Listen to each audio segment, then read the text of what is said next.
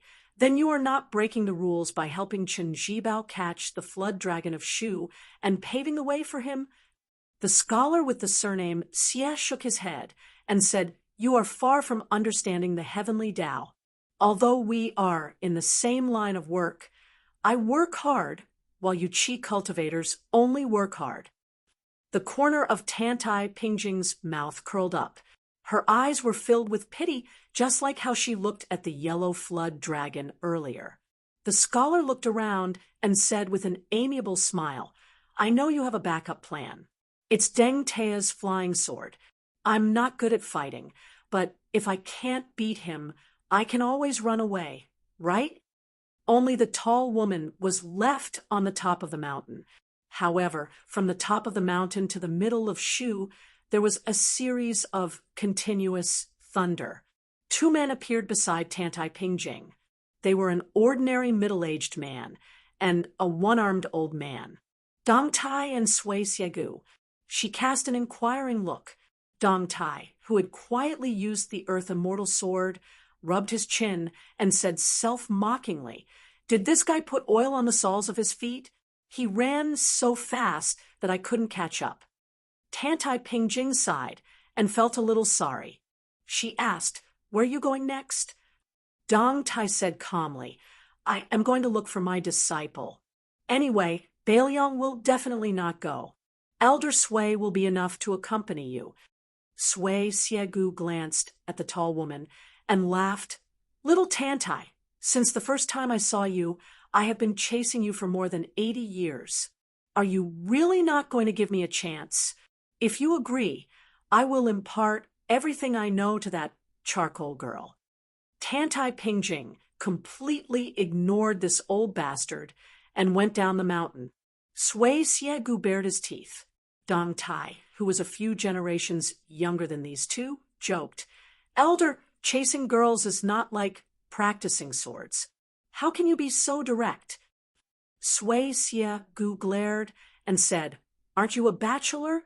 Even at this old man's age, you are still a bachelor. Dong Tai laughed loudly. Thank you for your kind words. After laughing, Dong Tai said emotionally, Old Man Wu is not really a stubborn antique. He has finally done something that makes me feel good. Sui Xiegu nodded and said, 99 swords. Together with this old man's broken sword, we have exactly 100 swords. It will be enough for the northern barbarians to suffer. Dong Tai hesitated and said, If it is possible, perhaps we should add in my sword. However, at that point, the outcome may have already been decided. It is no longer necessary to add to the icing on the cake. Sui Xiegu's heroic spirit soared, and he laughed. Let's not talk about other things. When the time comes, it will be the best sword in the entire Central Plains. Together with the 300,000 Beiliang sabers, this scene. Chapter 1177.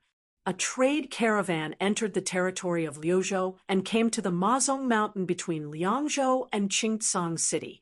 At a glance, all one could see were brown desert hills, which were difficult to farm. The mountain was shaped like a row of geese going north and south. Between the mountain passes, the wind was strong and the sand flew like knives. The caravan going from east to west had to pass through here, after the imperial court incorporated the original 3 provinces of Beiliang into its territory.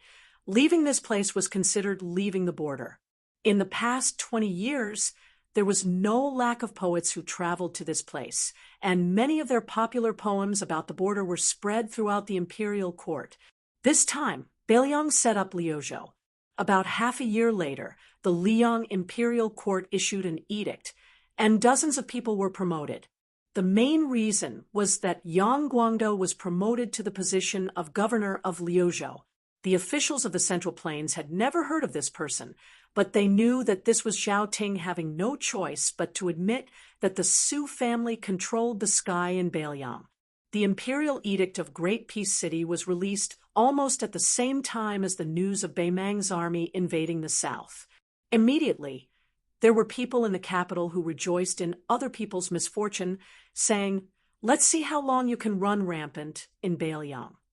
As the rumors of Baimang moving troops to the western border were confirmed, it actually washed away a lot of the haze of Guangling's defeat. In many people's eyes, as long as they did not attack the eastern border guarded by General Gu Jiantang, Liang did not have to fight on two fronts. Secondly, Liang Mang's fight to the death was like a dog biting a dog. After all, if Baimang was a wild dog drooling over the fat meat of the Central Plains, then Bailiang was not much better.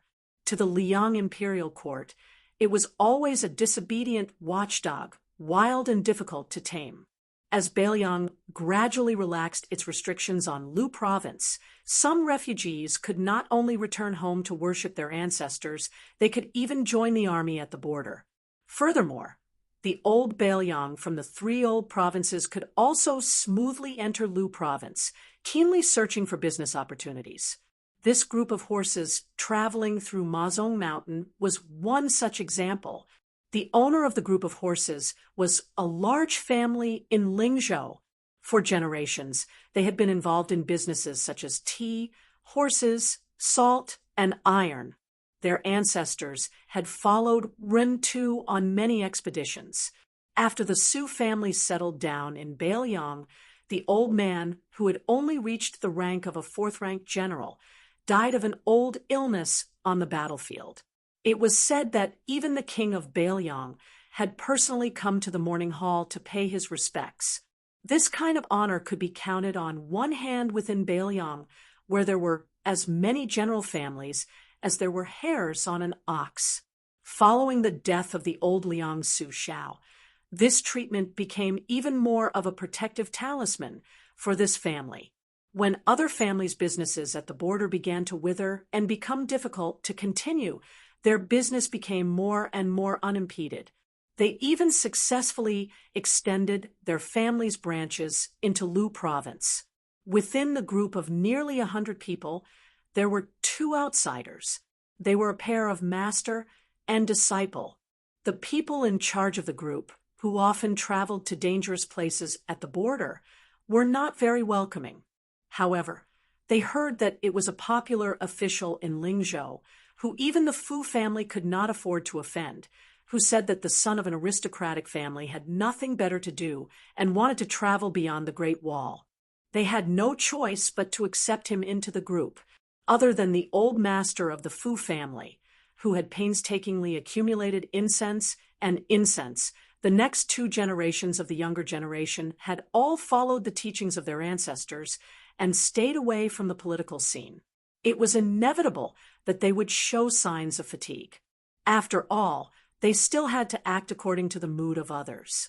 The nominal leader of the Fu family was the eldest grandson of the Fu family's third branch, Fu Jinxing. He was then handed over to two experienced Jianghu people who were familiar with the border. This Fu Jinxing had a scholarly air. However, it was rumored that the martial arts instructor in the family was full of praise for his talent in martial arts. As for the depth of his moves, no one had ever seen him fight. Zhao Jiabao and Feng Qianxiang, who had trained their discerning eyes through the ups and downs of Jianghu, were also not sure. The rule of Jianghu was that it was easy to look at the weak and difficult to look at the strong. Presumably, Fu Jinxing's skills were not too bad. The group of horses rested behind a mountain in the shape of a wild goose to temporarily avoid the wind and sand. Fu Jinxing sat with his back against the mountain wall. He carefully picked up the newly made sheepskin water bag and drank a mouthful of the warm and smelly water. The Fu family had always had this tradition. When the children of the Fu family went to the border for the first time, they would have the older woman in the family sew a water bag, and the male elder would hand it to them. Even though the new water bag had been dried to get rid of the fishy smell, it was still unbearable after it was filled with water. For the children of the wealthy, this was no different from a kind of torture. However, the Fu family was simple and honest. Most of the descendants had tough personalities. After Fu Jinxing's initial discomfort, he was able to drink water without any change in expression. He glanced at the master and disciple standing in the distance. The master was about the same age as him and was handsome.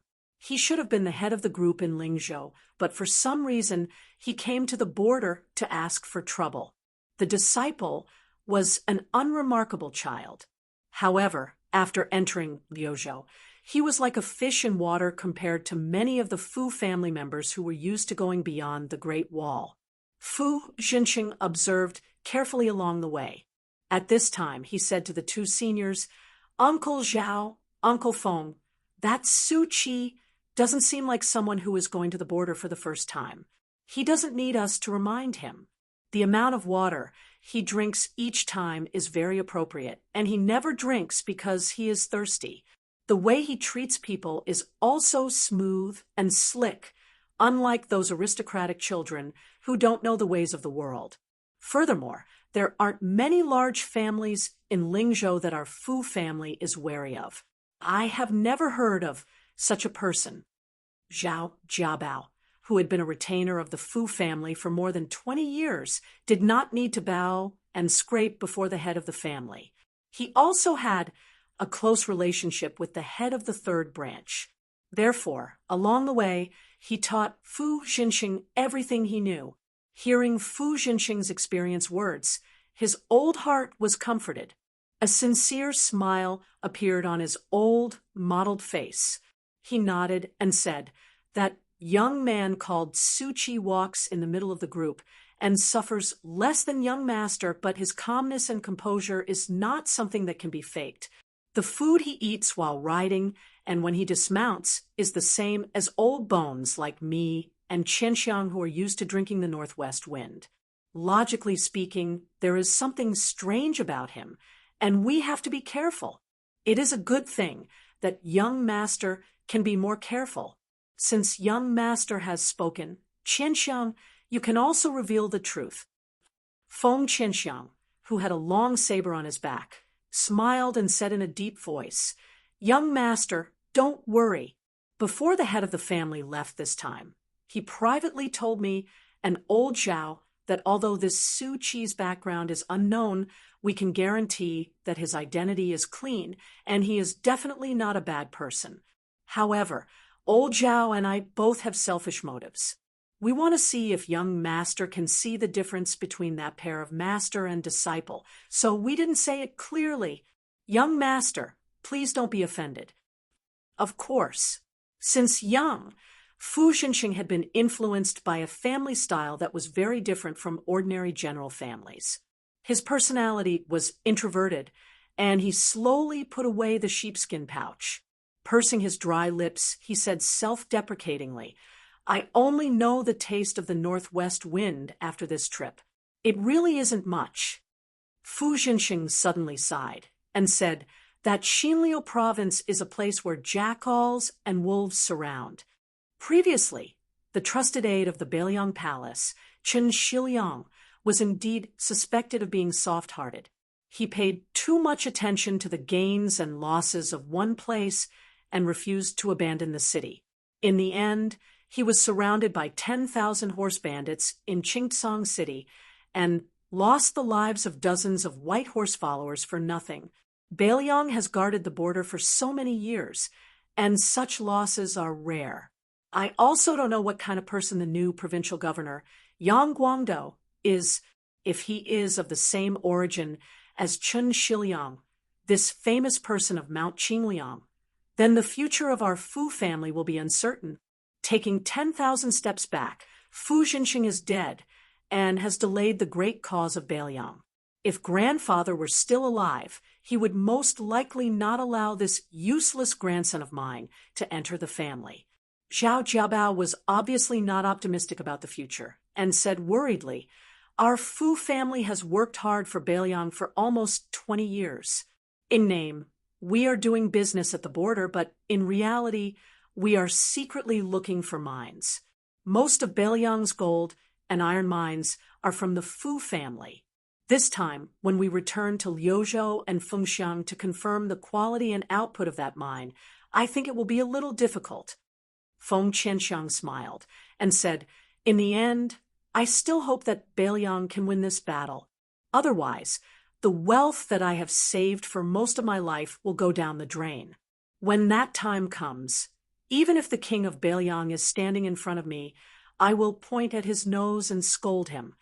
Zhao Jiabao laughed loudly. Seeing his young master's blank face, he explained, "When they heard that there was going to be a war, many of the heartless and cowardly large families in Lingzhou began to run out. However, they couldn't take their houses and fields with them, so they could only sell them at a low price. Originally, 2,000 taels of silver might not be enough to buy a good house, but 800 taels of silver would be enough. Qianxiang took advantage of the situation to rob 4 houses, and for this, he even borrowed 1,000 taels of silver from me. Speaking of which, it's strange. With such a big commotion, the government completely ignored it. They didn't care about the rule of asking their neighbors. Anyone who went to the government office would be able to get an official contract, and it wasn't even a white contract, but a real red one. Fortunately, the Governor General's residence stopped at the last moment. Every time they leave the country, they are not allowed to bring more than 100 gold and 1,000 taels of silver." Fu Xinxing asked curiously, "With so little gold and silver, could it be that they have to send people to and from Beiliang? Wouldn't those rich people find it troublesome? Even if they only have 100,000 taels of silver, 100 gold, and 1,000 taels of silver, they would still have to travel 50 times. Feng Qianxiang shook his head and smiled. "It's simple. Actually, they don't have to bring gold and silver out of the country. They can just buy antiques, calligraphy, and paintings, and it's easy and convenient. After all, no one cares if they bring a lot of them away. When they leave Beiliang, they can still be exchanged for silver. Those aristocratic families who are good at appreciating antiques have suddenly turned into VIPs in every household. Young master, you must have heard of the fish dragon gang that inexplicably rose up in Lingzhou, right? Compared to their table manners, I'm not even worth mentioning. They're basically spending all their money to buy land and houses. I don't know where they got all that money from. After a rough calculation, the Fish Dragon Gang has already spent more than 800,000 taels of silver on real estate that I know of. The real amount has probably doubled. They're about to become a big landlord that owns half of Lingzhou. Even I, a man, admire the courage of the female gang leader of the Fish Dragon Gang. Young master, why don't you go and marry that woman?" Fu Xinxing wasn't someone who couldn't take a joke, but he still felt a little helpless. He mocked himself. She's a heroine who is as famous as Mount Huishanzi. How could she take a fancy to me? Chapter 1178. Zhao Jiabao made a sound of surprise. That pair of master and disciple had disappeared right under their noses. The few people of the Fu family who were close to outsiders also did not notice. Fu Xinxing carried the heavy burden of Beiliang and his family on this trip, so he was somewhat disgusted by Su Qi's decision. He looked up at the sky and said, "Let's wait for them for an hour. If we still can't find them, then we must set out. The journey between heaven and earth is truly difficult. We can't indulge them." Su Fengnian, who had brought Yu Dilong into Liuzhou, circled around to the other side of the mountain and saw a pair of unexpected acquaintances. It was Song Dongming of the Deer Song clan and his attendant. The two of them looked at each other. Song Dongming was stunned for a moment before he laughed heartily. "From the beautiful Wudong to this barren place, I can still meet this young master. It really is a small world. If young master is not worried, I still have half a bottle of wine here. It's the green ant from northern Liang. The wine is very strong. When it enters the mouth, it burns the throat, but after a while, it actually becomes cool. This song has also just started to drink this wine. If I had known earlier, I would have bought a few more bottles. I regret that I was worried that I would not have enough money and bought 2 more bottles of green ant on me. Su Fengnian did not say much. He took the bottle of wine, raised it in the air, and poured a small mouthful. He handed it back to Song Dongming. The latter smiled and asked, "Why don't you drink a few more mouthfuls? It won't hurt." Su Fengnian shook his head and smiled. Su Qi, won't steal your beauty." Seeing Su Fengnian introduce himself, Song Dongming probably thought that the young master with the Beiliang accent did not know who the Deer Song family was. He said, "I am Song Dongming. My ancestors live in Deer County in Jiangnan. To have met you twice, fate is not small." Before he could finish his sentence, Song Dongming's face was hit by the wind and sand. He reached out and grabbed the mature yellow grass that had left the ground and turned into flying catkins. He sighed, 2 withers in a year, drifting with the wind. The errand boy suddenly stretched out his finger and shouted, "Sir, look! Is that the smoke signal?" Following the servant's finger, Song Dongming saw a thick smoke signal rising from the desert. It should be from the direction of Qingtsang City, reporting to Liangzhou that they were safe. They had not seen this when they first entered Lu province. No wonder his servant was so surprised. Song Dongming muttered to himself, "The ancient books say that the smoke signal here is different from the Central Plains. It is named for burning wolf dung. The smoke is straight and extremely black, and the wind cannot blow. But looking at it, other than the smoke being thicker, there is no difference between the smoke and the Central Plains." Su Fengnian laughed softly.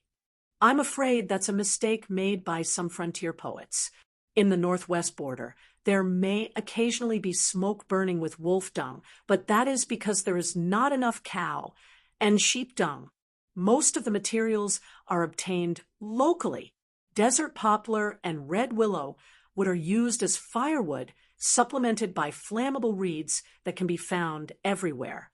Furthermore, the fire beacon of the Beiliang Frontier Army is strictly regulated. If the patrolling cavalry finds that there is not enough fire beacon, all the officials up to the 4th rank will be beheaded on the spot. No matter who pleads for mercy, it is useless. In the past 20 years of Beiliang, because of this small matter, more than 300 people have died.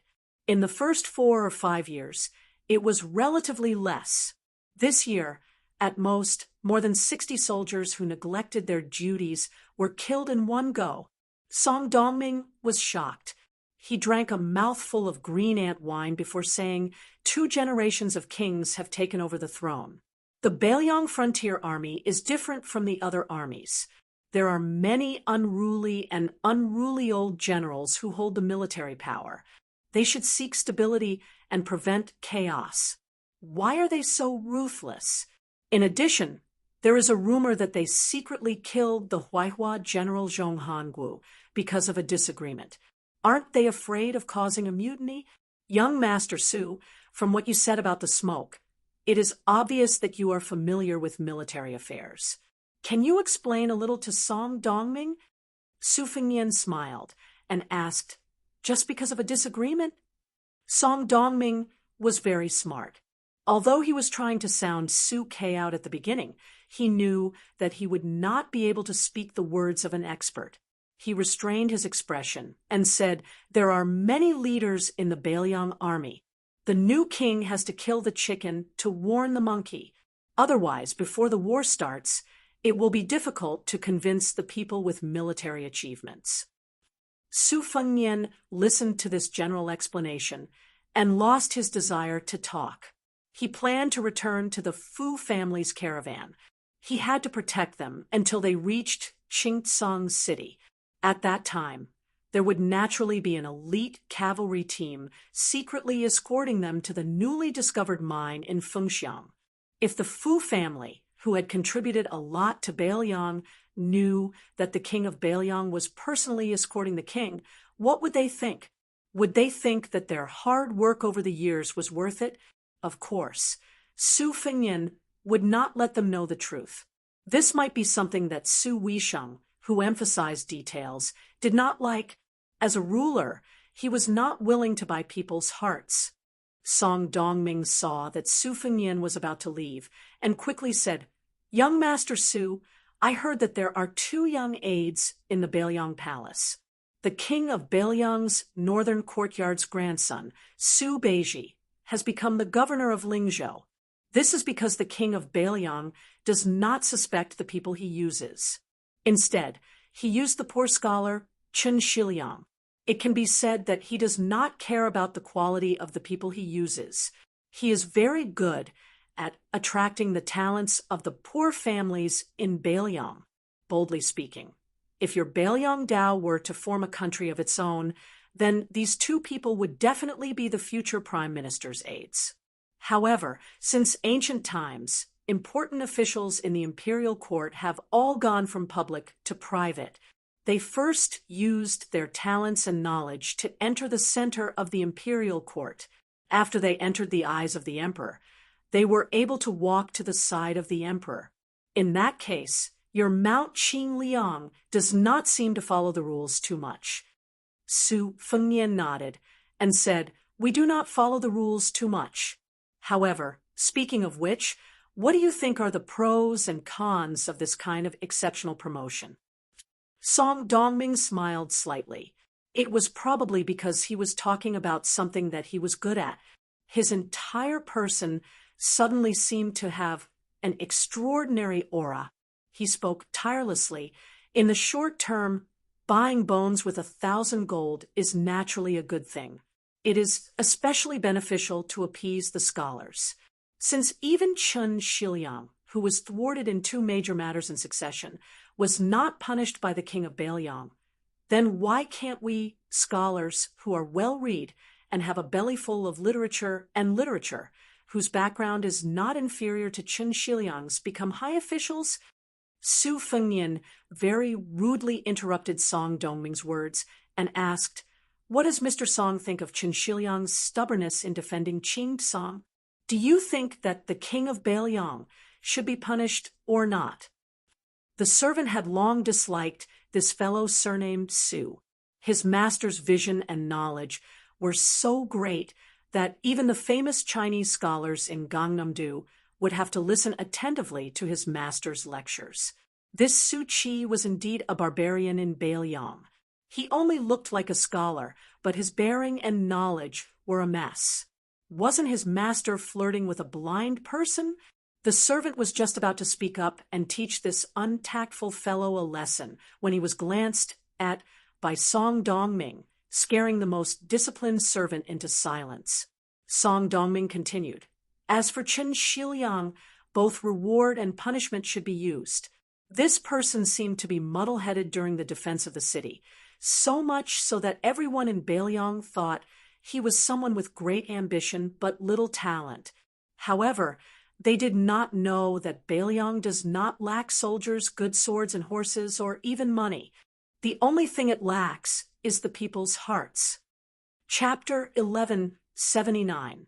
Song Dongming looked into the distance and said, "The people's hearts are the foundation of people's harmony. The danger of a country is never in the geographical location, but in the people's hearts. The geographical location is a dead thing. The debate between the heavens and the people naturally falls on the 2. Confucianism, Taoism, and Moism all have their own views. Countless sages have not argued for a reason, so Song Dongming did not dare to speak carelessly. However, as a ruler, one must have a good heart, be willing to accumulate merits, and turn misfortune into fortune. This is using humanity to prove the way of heaven. Even if it cannot reverse the geographical location, it can't be wrong. If Beiliang was in the hands of the old king of Liang, Su Shao, the 300,000 cavalry were already the best in the world. Then, if it was in the hands of the new king of Liang, Su Fengnian, he could gather the people's hearts. Then the millions of households in Beiliang would have soldiers willing to fight. Even if Beimang claimed to have millions of soldiers, how could they bully Beiliang? Song Dongming said softly. Therefore, Qin Shiliang gave Beiliang a good start. Those refugees who entered the city, there were 3,000 of them. After they survived, their so-called reputation would be well known. There would be 30,000 or even more refugees in Liuzhou who would know the benevolence and righteousness of the young king. He was not the king of Beiliang, who was full of benevolence and righteousness, nor was he a hypocrite who would only put porridge at the city gate. He could really help them guard the 4 prefectures of Beiliang, Yuliang, Lingling, and Liuzhou. The middle-aged scholar who was talking to himself had a solemn expression. If Qin Shiliang had chosen to retreat at that time, yes, he would have left the king of Beiliang with the white horses in the city. Unfortunately, Li Yishan's plan back then was all for naught. Li Yishan expelled the refugees from their homes and sent Beiliang's soldiers to kill and train. He was showing his power first. Qin Shiliang did not guard Qingtsang, and the hundreds of thousands of refugees inside and outside the city were watching. Su Fengnian wanted these refugees to fight to the death for Beiliang? What an idiotic dream. Beiliang thought that the meticulous Su Beiji was far superior to the soft-hearted Qin Shiliang. Humph! This is the true definition of being short-sighted. Only by being virtuous and virtuous can one be like the North Star of the heavens.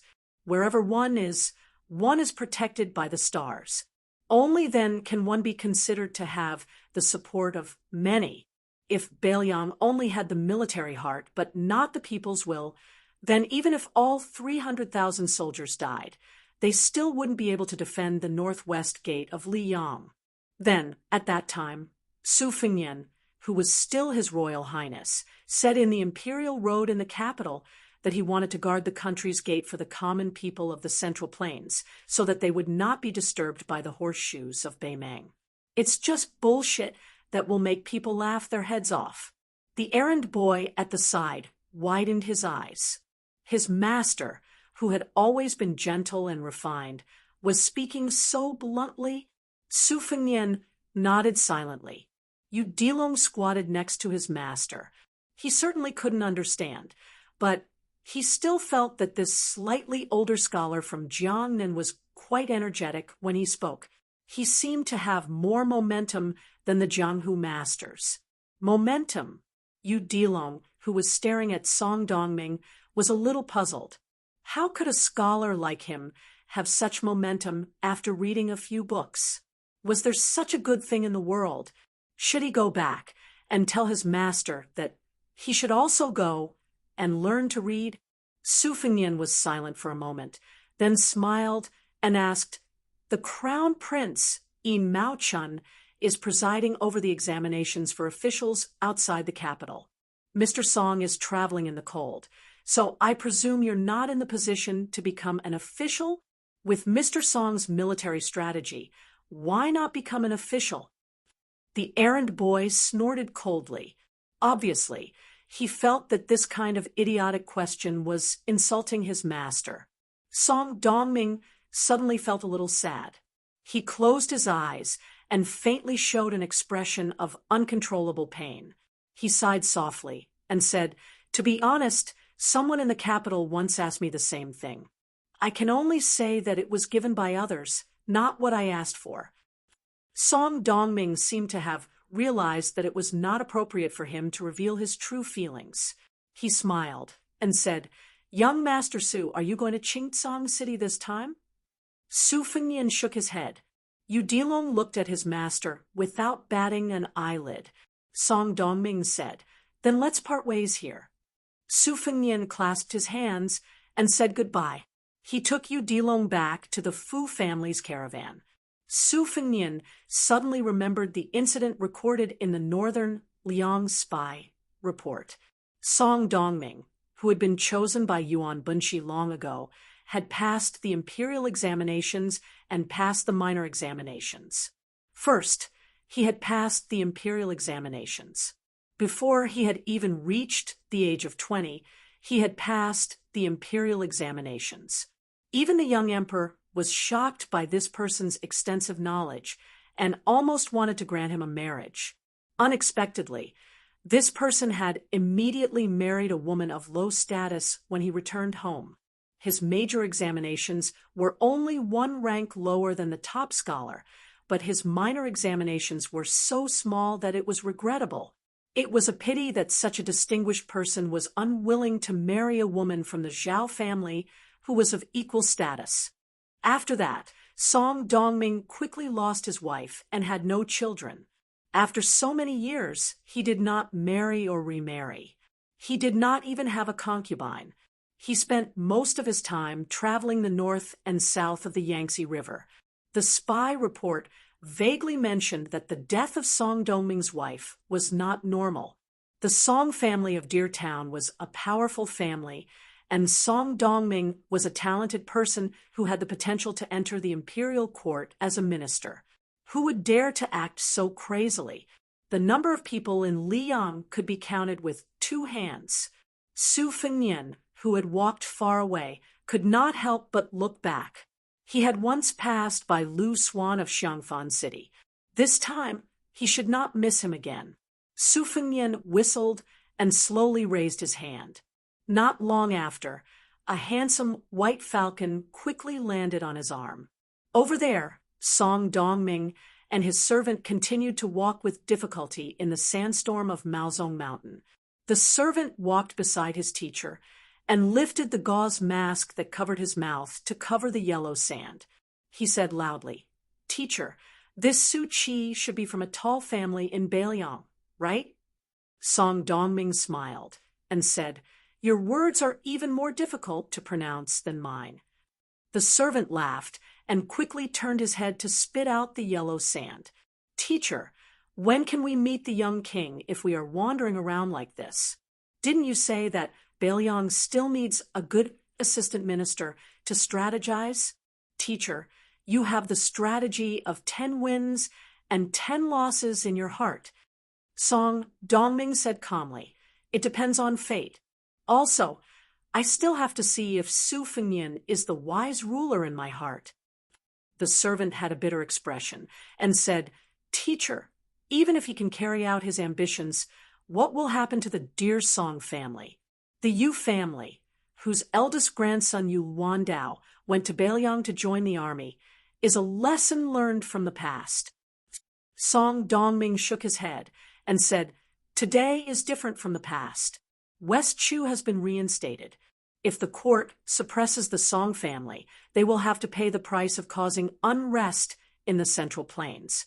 Also, Song Dongming has been a pawn of Great Peace City for a long time. It does not matter where he lands. Maybe Teacher Yuan will be happy to see this happen." The servant sighed like an old man. Song Dongming looked forward with a determined gaze. "Teacher Yuan, you said that you have to be willing to give up. You have to give up something to gain something. Therefore, you are forcing me to make a choice. But how could Song Dongming not know this shallow truth? It is just that I am not willing to exchange what you think is a small sacrifice for the position of Prime Minister. I, Song Dongming, have always been an idiot. Just like how I do not know if good people really have good karma, but I am willing to believe. Just like how people do not believe that Su Fengnian in Beiliang can defend the Northwest, but I am willing to believe." As Song Dongming walked, his eyes became wet. His lips trembled slightly. He was almost silently humming a little song that the woman who had died young often sang. "East, west, north, south, north, east, west. I only wish to accompany without parting. This life, the next life, the next life, this life, who can meet again?" Chapter 1180. When Su Fengnian and Yu Dilong returned to the Fu family's caravan, they naturally did not receive any good treatment. Su Fengnian apologized to Feng Qianxiang, who took advantage of the situation and did not press the matter. As an experienced Jianghu veteran, he knew that when one was outside, having more familiar faces meant having more options. If someone asked for help today, they might have to ask for help tomorrow. The caravan continued to move forward. After passing through the Horse Mang Mountain, they followed a winding river that had been dried up for many years. Udilong held a handful of green needle grass and caragana in his hands. From time to time, he would put them into his mouth and chew out the pitiful juice. After becoming his disciple, his master did not teach him any unique martial arts. He only taught him 7 types of breathing methods, 6 types of breathing, and 1 type of breathing. His master had jokingly said that if he practiced diligently according to this stupid method, once he reached the stage of perfection, it would be equivalent to practicing martial arts in his sleep. Perhaps one day he would be able to produce thunder with his breath. Udilong did as he was told. After all, there was nothing for this child to do other than breathing in and out in the same way. Su Fengnian rode on horseback. Occasionally, he would pay attention to Udilong's breathing, but most of the time, he was mentally wandering. Other than the group of spies from the Fish Dragon gang, there was also the great guest Hong Yuan, who had followed him from the great snow plateau of Mount Hui to the northern Liang. Recently, the master of the heavy sword cave, Mi Fengjie, who was not well known in Jianghu, had taken the position of consecrator. Fan Xiaochai was also hiding in the dark to protect Lu Nerong. She was already known as the most powerful and wealthy woman in Jianghu in northern Liang. Of course, Su Fengnian was the one who actually spent money to buy land and mansions.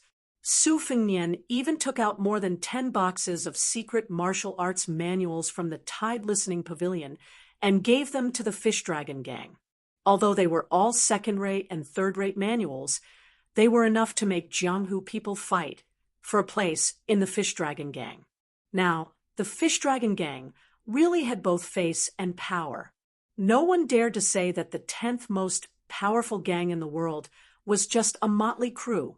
Su Fengnian did not expect these slippery Jianghu people who cherished their lives and reputation to work for Beiliang, but once the war started, Beiliang needed a stable backyard.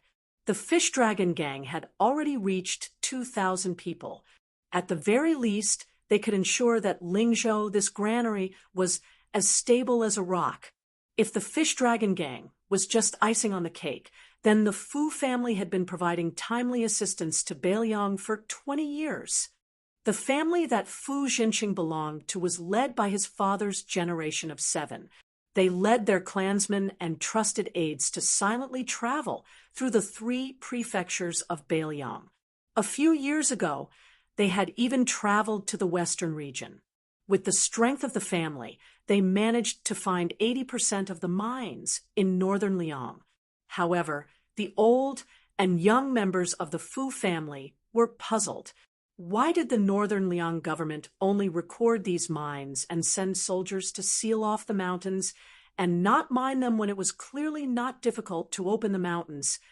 Fu Jinqing's father had personally found a huge iron mine that could produce 600,000 caddies of iron in a year. The Liang dynasty's iron harvest during the last years of Yonghui dynasty was only 6,500,000 caddies. Fu Jinqing's father also helped Beiliang find a mercury source in Gangquan County that had a total annual income of 1,600 caddies. This was almost 30% of the entire Liang dynasty. Other than that, there were also the 3 major mines that produce copper in Beiliang. They were Qingshui Mine, Baoxing Mine, and Jiannan Mine. Without exception, the Fu family was responsible for their appearance. Why did Su Xiao personally go to old Master Fu's morning hall to pay his respects? This was the reason. When Liang and Mang went to war in the future, what they competed in wasn't just the number of soldiers in the border army, but also the strength of northern Mang and the resilience of northern Liang. Once they clashed, both sides were well aware that no one could do the magnificent feat of smashing the other to death with a single hammer strike. The key was to see who had accumulated enough resources and could stall for the longest time. Although Bailiang's salt and iron official camps seemed to be controlled by those local tyrannical generals, Li Yishan had long ago proposed that the benefits of the mountains and lakes are easily exhausted.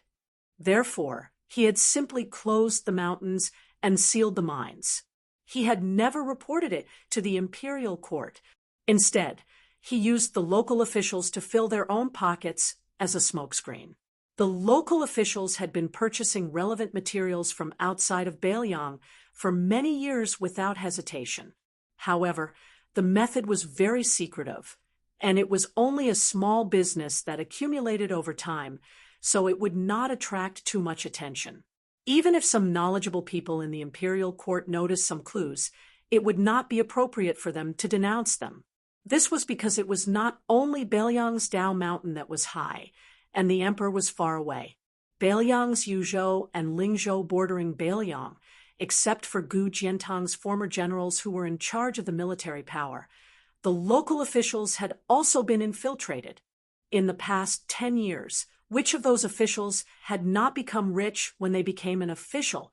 When they left office, they had both a good reputation and a lot of money. Moreover, this kind of thing that was beneficial to the people in their jurisdiction was something that everyone was doing. The law could not punish the majority. Could it be that the imperial court was going to throw the hat of treason on them? When the butcher Su Xiao was still alive, which of the civil and military officials in the imperial court dared to do so? The horse caravan slowly moved forward against the wind and sand. Su Fengnian bit his lips. Su Xiao definitely did not leave his son a mess in Bailiang. Instead, it was a Bailiang with powerful armors. Su Fengnian glanced sideways and saw Fu Jinxing turn his horse around and gallop over to him. Fu Jinxing then rode side by side with him. Su Fengnian looked at this young face that did not have any worldly wisdom and felt guilty. After Fu Jinxing's father found the gold mine west of Fengxiang town, he stayed in the same place and continued to explore. He sent his confidant back to Bailiang to report the good news. In the end, he died at the hands of a group of horse bandits who were roaming around.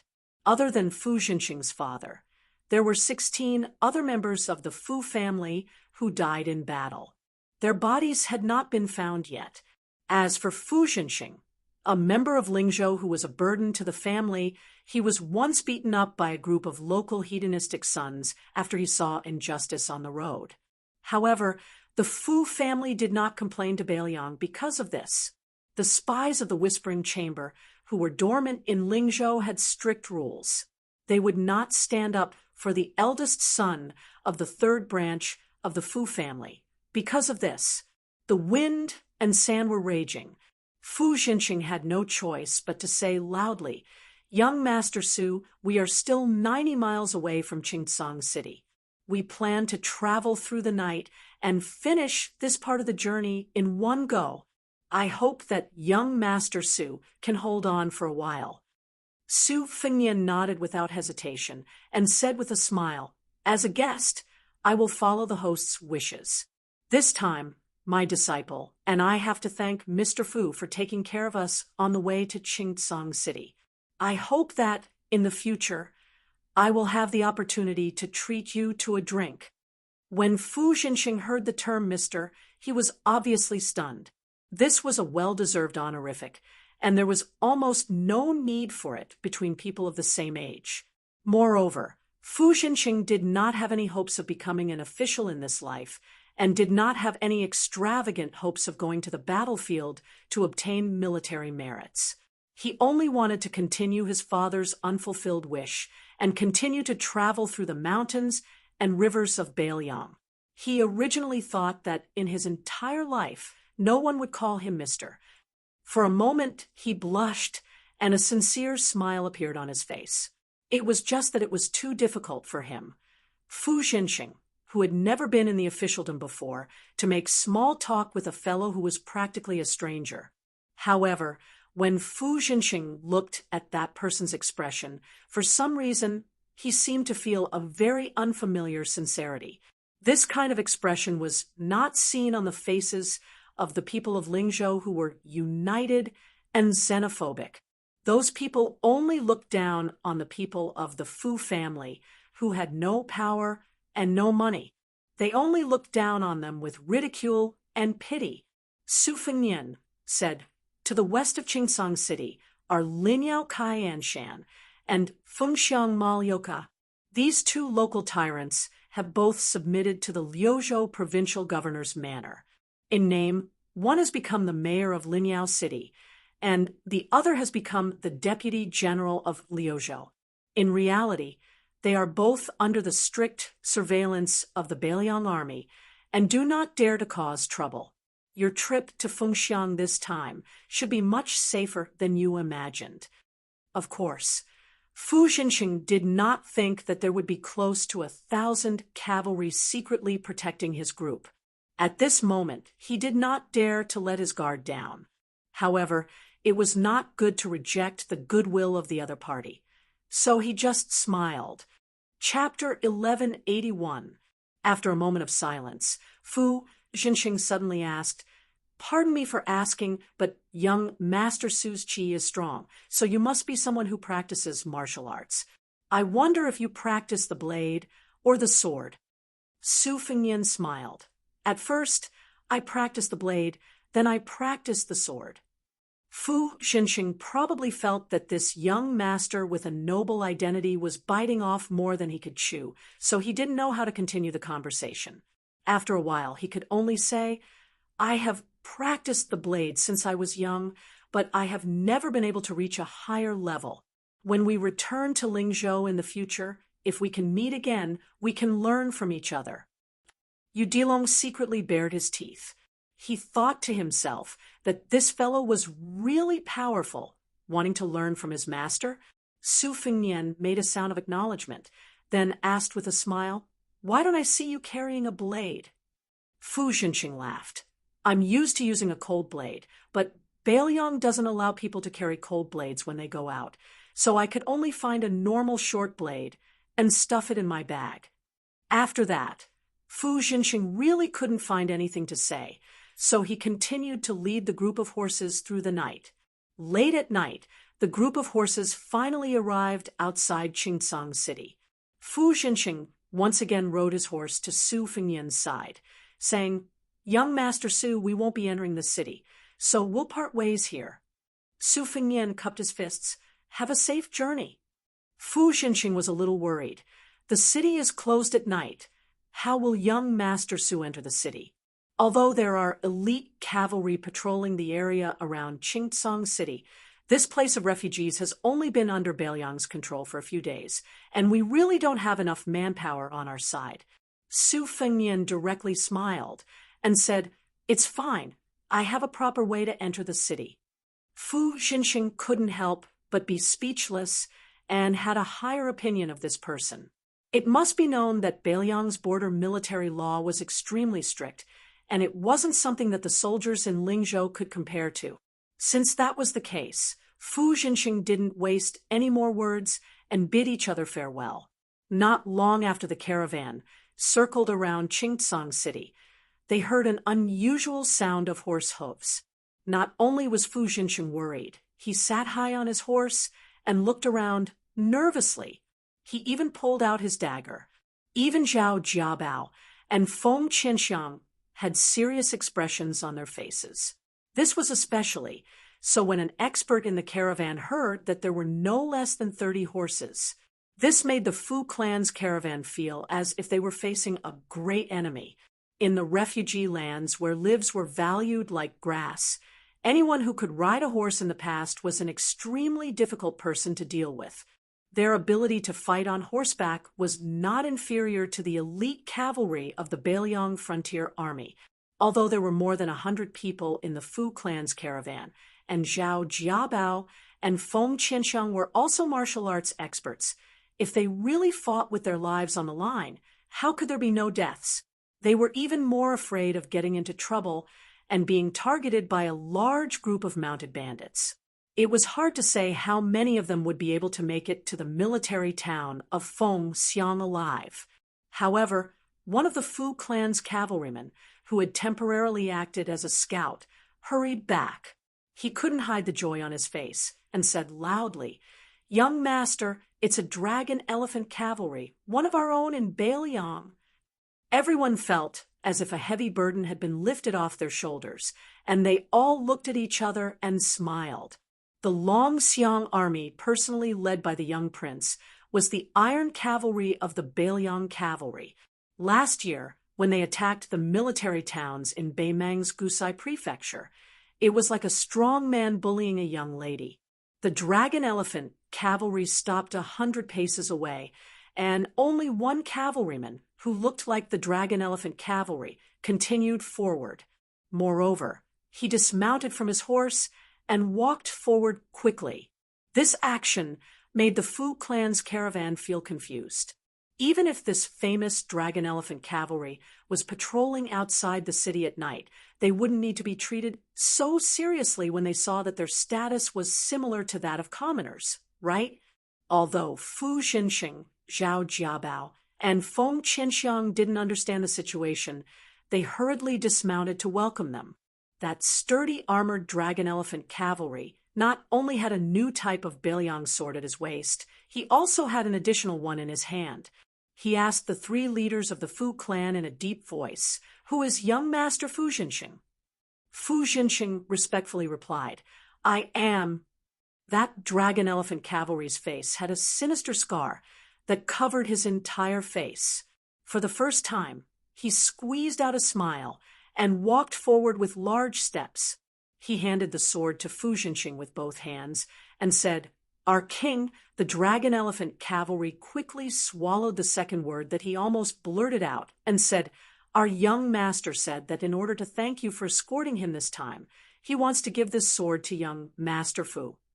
Fu Xinxing took the new cold sword that even many surplus generals in Lingzhou had only heard of but never seen. That dragon elephant cavalry grinned and said, "Our young master wants you to be at ease with this sword. It's hard to say when you return to Lingzhou, but as long as you are in Liuzhou, no one will dare to say anything about it." Fu Xinxing was stunned on the spot. That dragon elephant cavalry mistakenly thought that this kid was timid and was afraid that his words would not have any effect. He was worried that if he went somewhere else and was caught red-handed, he would not be able to bear the consequences. He was famous in the Longxiang army for having a violent temper and almost flipped out. However, he quickly suppressed it and tried his best to maintain a pleasant expression. But in reality, Zhao Jiabao and Feng Qianxiang could already feel a strong, murderous aura, not to mention Fu Xinxing, who was facing this dragon elephant cavalry. He almost thought that this dragon elephant cavalry would turn hostile and kill him. Behind them, there were more than 30 solemn and cold elite cavalry. Under the moonlight, even if the Fu family's cavalry had the confidence to deal with an equal number of horse bandits, they did not have the slightest confidence that they could escape from the charge of 30 cavalry. After that dragon elephant cavalry gave the sword, he turned around and left. He muttered to himself, as if he was saying that the one surnamed Fu was too long-winded. Following that, Fu Xinxing and the others could not hear him clearly. After that dragon elephant cavalry mounted his horse, the cavalry of dragon elephant cavalry instantly disappeared. He came and went like the wind. Zhao Jiabao looked at Feng Qianxiang and asked softly, "Brother Qianxiang, doesn't he look a bit like the deputy general of the Longxiang army, Scarface Wang Lingbao?" The corner of Feng Qianxiang's mouth twitched as he laughed dryly. "That's impossible." After mounting the horse, Fu Xinxing hung his Baelyang saber and laughed. "How is that possible?" "Uncle Zhao, Uncle Feng, let's go." Zhao Jiabao laughed self-deprecatingly and said, "That's right. If it's really the legendary Wang Lingbao, who once killed 17 generals of the spring and autumn period, then he's famous for his bad temper. We won't be able to deal with him with one hand." In the distance, on the walls of Qingcang City, the marksman walked up to Su Fengnian. He lowered his head and cupped his fists, reporting to Your Highness, "The saber has been delivered. I have already mobilized 800 riders to follow behind you, and more will be added along the way. Not to mention the death of a single person or even a single horse, Your Highness, you can twist Wang Lingbao's head off and use it as a urinal. Su Fengnian nodded and muttered to himself. It can be said that other than you, the Fu clan is also the reason why Beiliang has the capital to fight to the death with Bei Mang.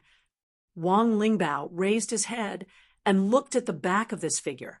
He wasn't always standing there like he was in his later years. However, Wang Lingbao clearly remembered that when the great general was in his prime, as long as he stood there, he would be able to support both heaven and earth.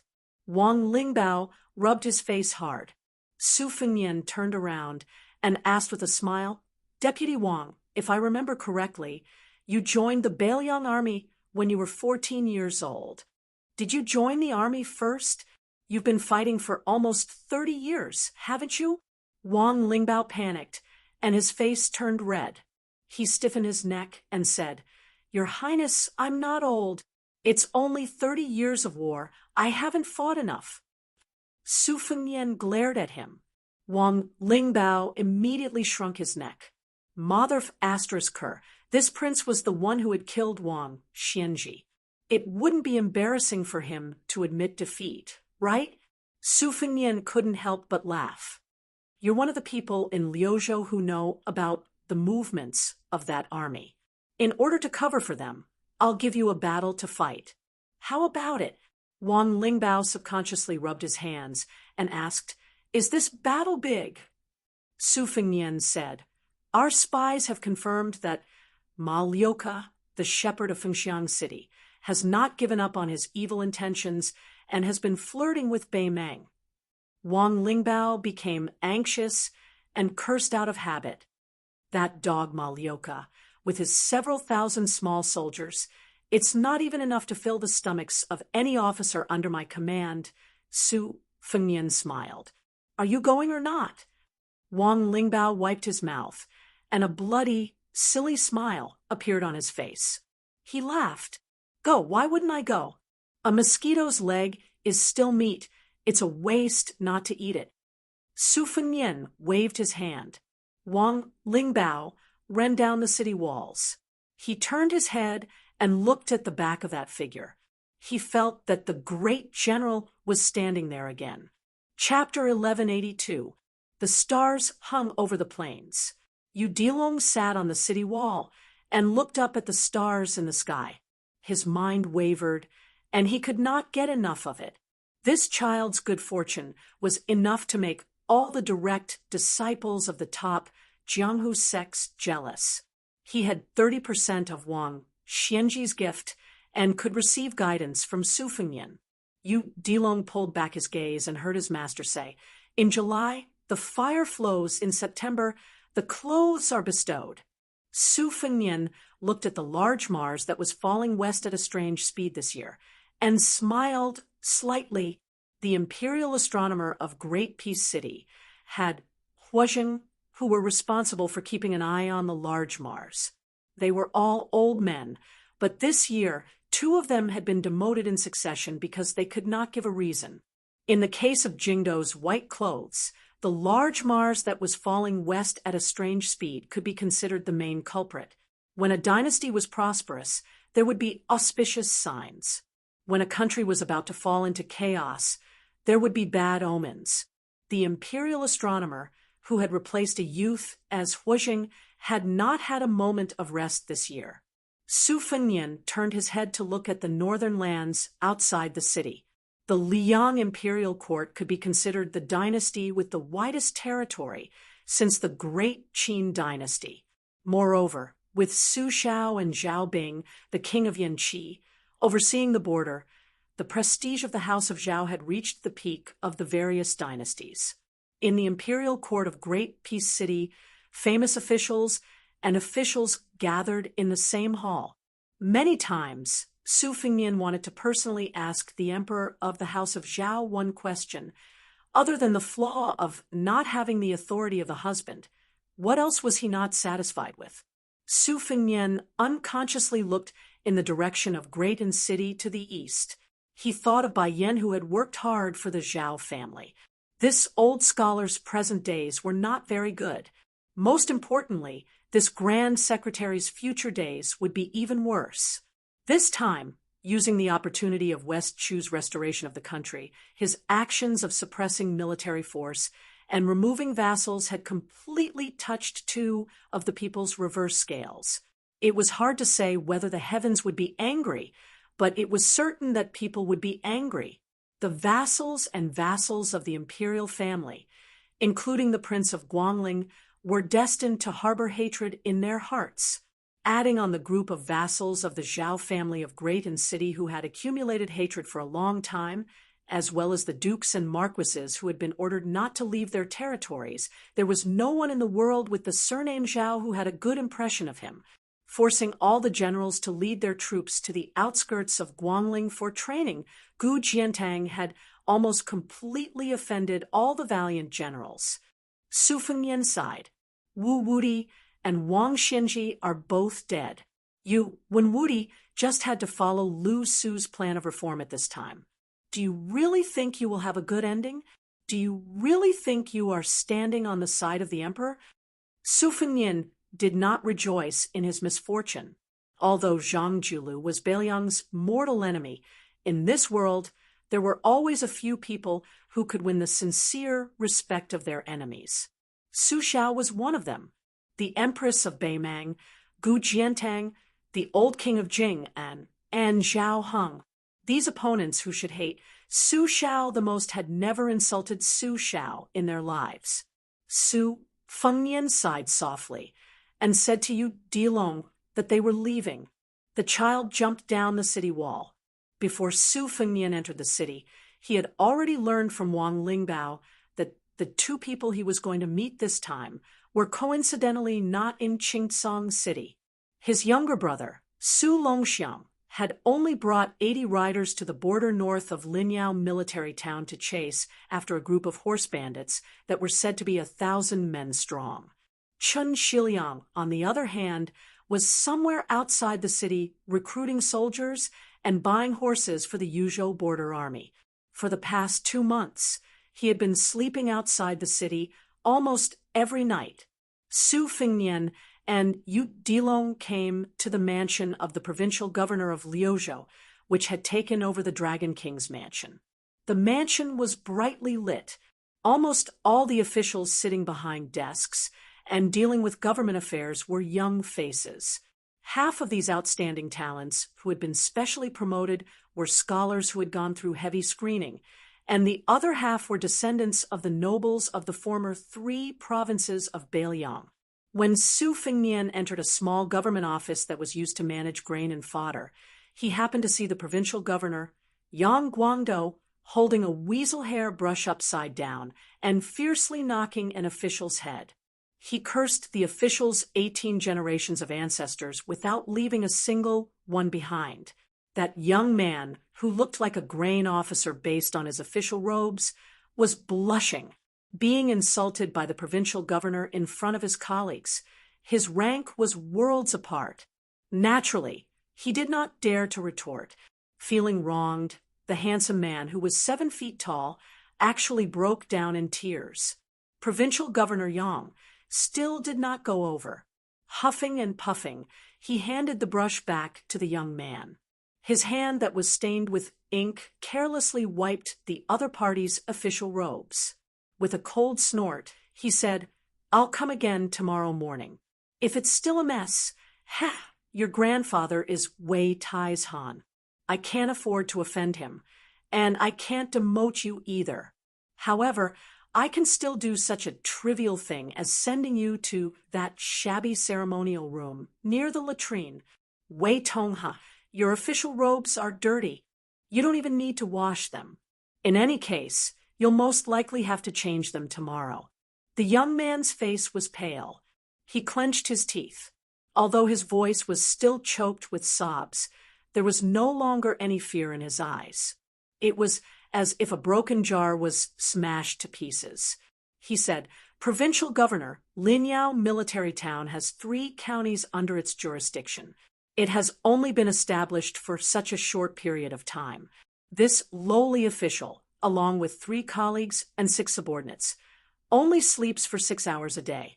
Although there are indeed some mistakes in the recording of the 4th grade farmland in Linyao, this is already the limit of this lowly official's abilities.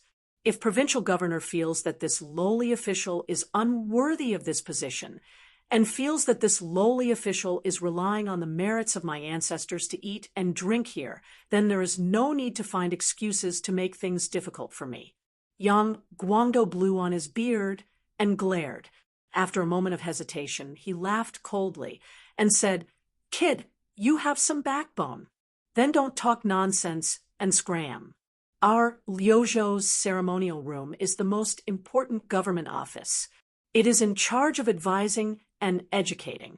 This official reckons that those refugees would love to listen to your eldest young Master Wei Tongha's lessons. Perhaps next year there will be a basket of talented Zhuangyuan." Being mocked like this, Wei Tongha's tears fell like rain. His grandfather, Wei Taizhan, was a veteran who had retired from the position of deputy commander of the cavalry. Moreover, it had only been a few years since he had taken off his armor. Furthermore, He Zhonghu, who had taken over Wei Tieshan's position, had always regarded the former as an elder brother and respected him greatly. Wei Tongha's father, Wei Jinshui, had also become a 4th grade general in the border army and was greatly trusted by He Zhonghu. Wei Tongha was different from many of his younger brothers who rested on the merits of their fathers. He did not like to fight, but rather to study. Moreover, he was full of hot-bloodedness. He had heard that Beiliang's newly established Liuzhou was in urgent need of officials. He had practically hidden his identity from his family and came to this place as a refugee. Furthermore, he had never let his colleagues know of his identity. However, Wei Tongha's temperament was gentle and soft. He really did not seem like an elder in his family. If Wei Taizhan had been reprimanded by the old Prince Liang like this, even if he did not dare to scold back, he would not make a sound. However, he would definitely not be so aggrieved that his face would be covered in tears. Wei Tongha had no way out of this embarrassing situation. He could only go to the ceremonial room to do odd jobs in the yamen. He raised his arm to wipe away his tears and did not forget to bow to the people in the room. Just as he lowered his head and was about to walk out of the yamen, a person standing at the door pressed down on his shoulder. Wei Tongha raised his head and saw an unfamiliar face with a warm smile. This uninvited guest laughed softly and said, "The provincial governor is trying to provoke you. Why don't you appreciate it? Wei Tongha, don't you know that your grandfather and provincial governor Yang have been drinking buddies for many years? Would he really be willing to throw you into the ceremonial room? If he really dares to do so, your grandfather will chase after the provincial governor and beat him." Wei Tongha's face was filled with astonishment. He asked in a daze, "You are—" Yang Guangdo, who had been exposed, rolled his eyes and said, "Idiot! Why aren't you kneeling when you see the prince?" Chapter 1183. Upon hearing the 2 words, "Prince," the eyes of all the young people in the room who had accompanied Yu Tongha to be scolded burned with reverence. They immediately wanted to kneel. Su Fengnian waved his hand and said, "Forget it, forget it. All of you sit down and continue to deal with government affairs. Liuzhou has 3 towns and 8 counties. There are many things waiting to be done. Everything is difficult at the beginning. Once you get through this wave, practice makes perfect. In the future, it will be much easier. When the time comes, even if the provincial governor wants to scold you, he won't be able to find an excuse. During this period of time, it has indeed been hard on all of you.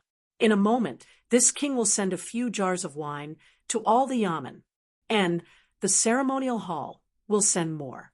According to the provincial governor's words, by the latrines, The smell of wine has to be suppressed by the smell of urine. The atmosphere in the room immediately became much more relaxed. Smiles appeared on the faces of the young officials. Tongha couldn't help but swallow his saliva. He was standing alone in front of the Prince of Northern Liang. It would be fine if he didn't know Su Fengnian's identity. However, after the provincial governor revealed Su Fengnian's secret, he immediately felt an invisible, majestic aura. This wasn't to say that Su Fengnian's aura was overbearing, but Tongha, the weak scholar, was just scaring himself. Su Fengnian's reign as Beiliang's prince of His Royal Highness had been filled with twists and turns. First, he was cursed countless times. Later, he turned the world upside down. Even the great general of Huaihua, Zhong Hangu, was easily suppressed. After inheriting the title of Prince of Beiliang, he performed one magnificent feat after another. He refused an imperial edict, vigorously reorganized the Beiliang army, killed Wang Xianji, patrolled the border, and established Liuzhou. How could Tongha not tremble in fear? In fact, ordinary officials would be treading on thin ice when facing a vassal king, no matter how notorious his reputation was. However, the deeds of the king of Beiliang, for Wei Tongha, who had spent most of his time studying behind closed windows, did not have a deep understanding. What truly made him feel admiration for Su Fengnian was a small matter that concerned himself. When Liuzhou was established, Liang seemed to be somewhat hesitant about what to do about this rebellious act that had not been reviewed by the central court. They were not sure whether or not they should issue an edict to reprimand Liuzhou. The developments that followed made the people of Beiliang laugh out loud. For example, the salary of Liuzhou's provincial governor, Yang Guangdou, was actually only a bit lower than that of the Grand Secretary. Every month, he received 300 strings of coins. As for Wei Tongha, who was just a minor official in Liuzhou, he received 15 strings of coins and 50 bundles of firewood. He even received 5 bolts of spring silk and winter silk that only high-ranking officials in Liyang were given. The court's generous treatment of Liuzhou's officials was simply to the point of no return. Tongha did not think that if it were any other vassal king, they would be able to make the Liyang imperial court obediently bleed so much. Even the king of Yanqi and the king of Guangling could not do it. Su Fengnian did not stay for long. He walked out of the room with Yang Guangdou. As a high-ranking official in the border region, this old man was clearly in an extremely good mood. He laughed softly and said, "Governor Chen's plan is flawless. I have underestimated him in the past. It is a waste of his talent to only be the governor of Qingtsang City. As the provincial governor, it is only right for me to give up my position. There are less than 200,000 refugees, and the number of people who took the initiative to join the army in Yu and Liang provinces is still less than 10,000. In the beginning, I was helpless against this. I could not let the Longxiang army put a knife to the refugees' necks and force them to go to the border. However, Chun Shiliang used a plan that had immediate results. For every refugee family, as long as one person joined the army, they would be able to obtain farmland in Lingzhou and become a citizen of Beiliang. This was in accordance with Su Beiji's plan in Lingzhou. Those rich gentry who were afraid of death all sold their ancestral land. Now, there was a lot of empty land in Lingzhou. With this, Liuzhou could send at least 40,000 soldiers to the Beiliang border, a total of 40,000 soldiers who were willing to fight to the death for their wives, children, and brothers behind them. Your Highness, don't you think that Qin Shiliang, being a marshal-grade city magistrate, is not worthy of his contributions? Su Fengnian only knew that the number of people joining the army in Liuzhou would increase, but he did not receive any detailed intelligence reports. When he heard the large number of 40,000, he was also quite shocked. It had to be known that the battle in Guangling Road seemed to be turning the sky and earth upside down. Everyone in the world stretched their necks to watch, and everyone in the court was talking about this matter. However, the number of people that actually entered the battlefield was only around 100,000. However, Qin Shiliang alone quietly brought 40,000 soldiers to Beiliang who could mount a horse and fight. Also, don't forget, how could the 40,000 soldiers of the Beiliang army be compared to the 40,000 soldiers of Yang Xinxing's army? Once, there was a busybody who commented on the combative strength of the armies in various places in Liang, and the result was widely spread. Perhaps that person was purposely roasting the army of Beiliang on the fire, as he said that one of Beiliang's cavalry could match 2 of Li Yang's goblin cavalry, and one of Beiliang's infantry could match 3 of Li Yang's elite infantry. However, Yan Wenwan, who never boasted, did say in private that after West Chu's kingdom was restored, if Yang Xinxing's 40,000 soldiers of southern Ji were exchanged with his 20,000 infantry, they would be able to take over the Baiao military town in one fell swoop. Naturally, they would not suffer a great defeat after that.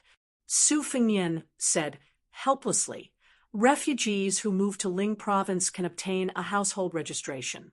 Qin Shiliang did not inform Mount Qingliang beforehand. Su Fengnian smiled and said, Provincial Governor, are you covering for Qin Shiliang? Are you afraid that I'll punish him for both crimes?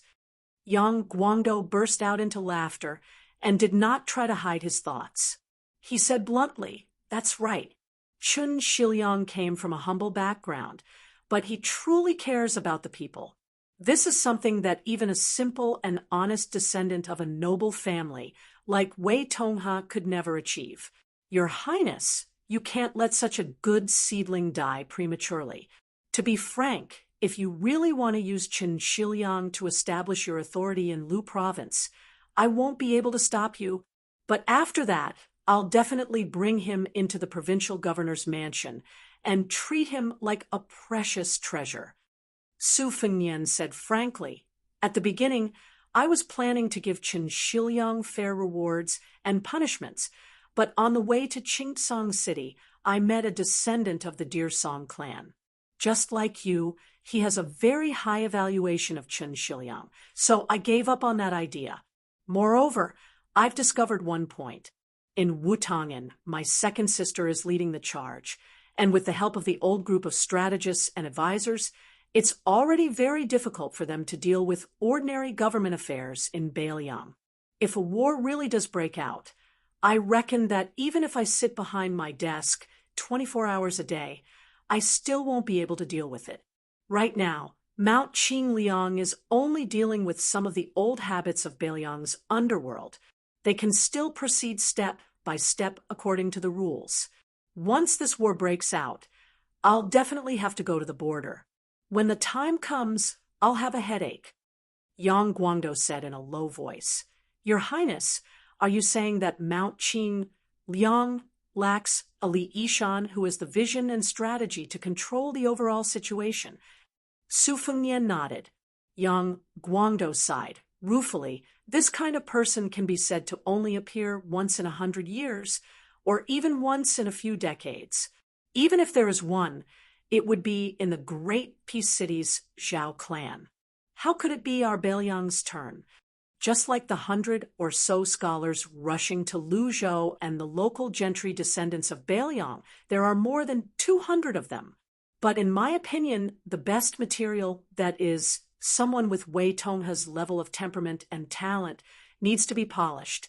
Without a dozen years of work, how could he be able to take charge of an area?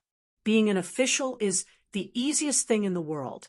But to put it bluntly, even being a corrupt official requires talent, much less a capable official who can safely rule over an area. Now, I hope that a few of those scholars from outside the country can quickly emerge. They can't be simple pieces of unpolished jade, but beautiful jade that can be used immediately. Qin Shiliang and Su Beiji are of course very good, but they are still too young. Li Yishan and Nailan Yusi, who is of the same rank as him, are also gradually influenced by the smoke of war. Furthermore, no matter if it is Chen Shiliang or Su Beiji, they all have a fatal flaw that their own abilities cannot change. Su Fengnian said softly, a reputation that is publicly acknowledged by the people of the world. Yang Guangdou's face was weary as he said, "The way of the world is so cold and fickle. The dogs of the rich and powerful surpass the eminent scholars of the poor, especially before the spring and autumn period. No matter how ambitious and ruthless you are, as long as you don't have a family background, it is as difficult as ascending to the heavens to accomplish anything. Right now, it is only slightly better. Perhaps it will gradually improve in the future, but our Bailiang cannot wait." Su Fengnian muttered to himself, "Looks like we have to hurry." Yang Guangdou was very experienced. He lowered his voice and asked with a face full of surprise, "Do you have someone to choose?"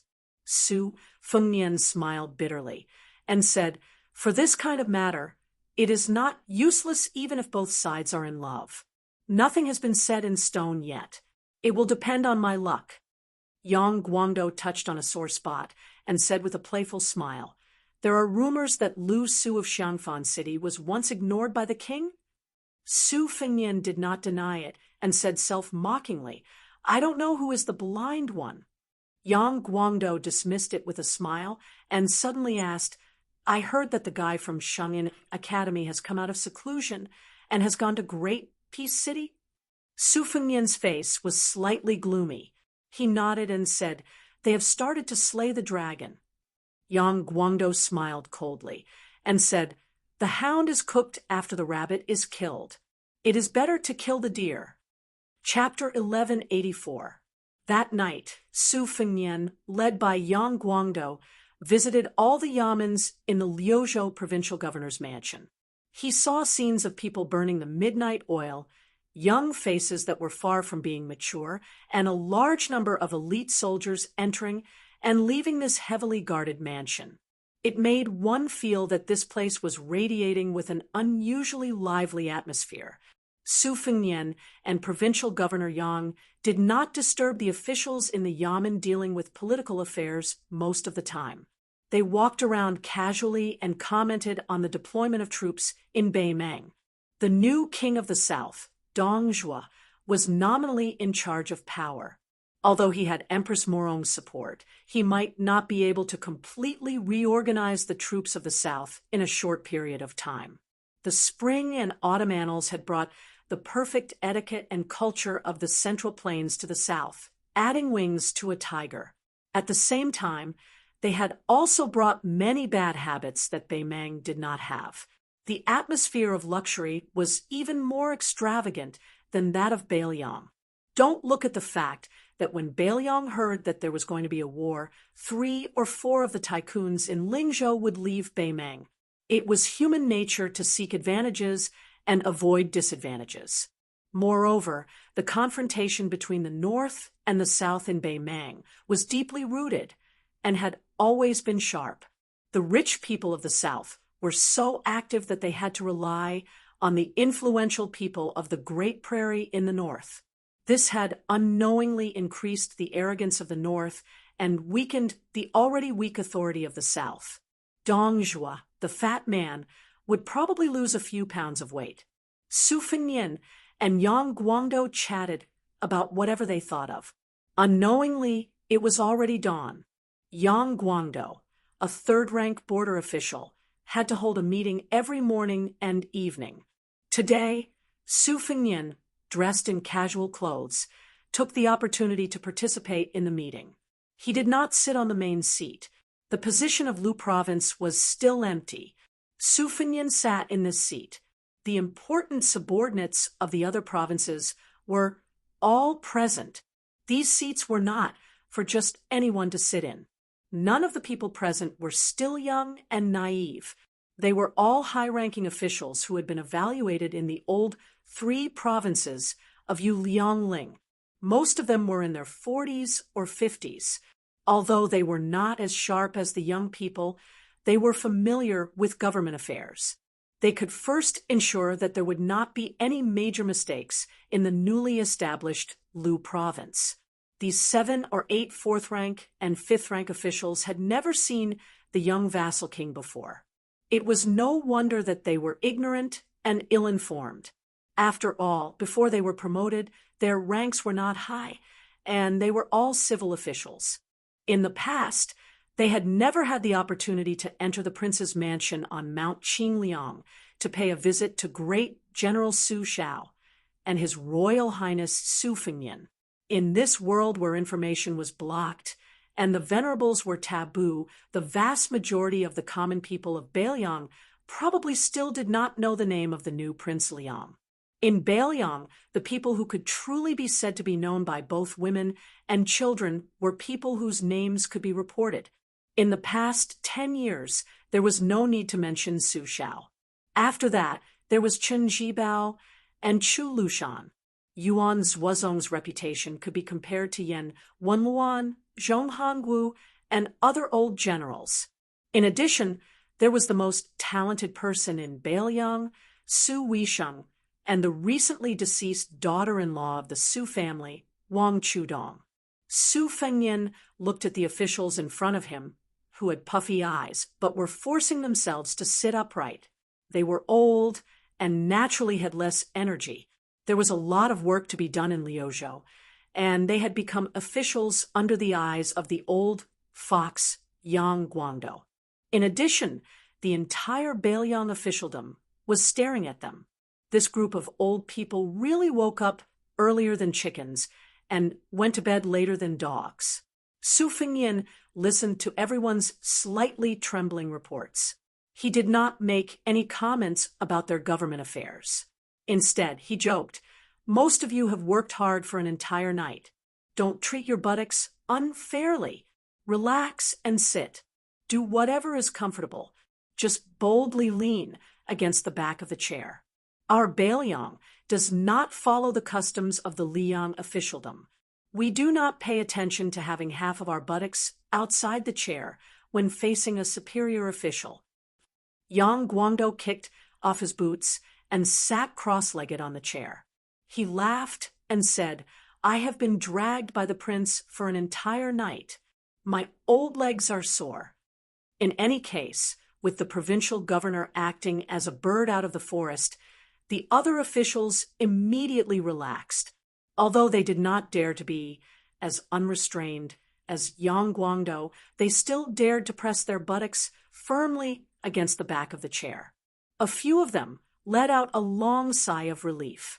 Su Fengnian smiled and continued to say, "In the past, when Lu Yuanji, Wei Taizhan, and the other old generals went to Qingliang Mountain to pay their New Year's greetings, they met with Su Shao. You all have not seen it, especially when they competed in drinking. They were no different from ruffians in the marketplace. This king also feels that there is nothing wrong with this. In the future, this king will often come to Qingsang City to ask for money. Everyone, don't be so reserved. That's right, Dianxue Lu, this king wants to stand up for you. More than 1,000 monks will enter flow state, and they all need to go through your hands. This is a very important matter, but the temporary reception room seems like everyone is being raised by a stepmother. Who was it that pushed you to a place near the latrine? Tell me, I'll scold him for you." Lu Zhan, the head of the Liuzhou Classics division, was stunned for a moment. His eyes subconsciously glanced at his 2 colleagues, but he did not dare to make a sound. In Luzhou, his position as a scholar was almost equivalent to an empty title. He did not have much real power. If any family had the misfortune of following him, they would have had 8 lifetimes of bad luck. There was no way for him to be compared to the Dianxue Lu, who held power in their hands. In terms of fighting for territory, he would not be able to win against them. Up until now, he had not been able to find the Dianxue Lu who was supposed to be his partner in managing the affairs of a province. There was nothing he could do. Who would be willing to hold a sage's book and deal with refugees? The two officials who were glanced at by Lu Zhen immediately became restless. The young king in front of them, who seemed to be amiable to everyone, was the Lord of Bailiang, who could easily deal with Zhong Hanguo. He had even tamed Yan Wenluan and the other generals of the border army. The restructuring of the Bailiang army had been smooth from beginning to end. In addition, when Su Beiji had jumped 7 or 8 ranks to become the governor of Lingzhou, he had taken over the position that Li Gongda was unwilling to move from. He had even directly allowed the 3 Lingzhou generals to escort him. Who would dare to say no? If they were targeted by such a shrewd king, it would be hard to say whether or not they would be able to walk out of Luzhou alive. Su Fengnian smiled slightly and said, "Soldier Wang, Officer Huang, the two of you are sweating a lot. The sun is not out yet, but you are already feeling hot.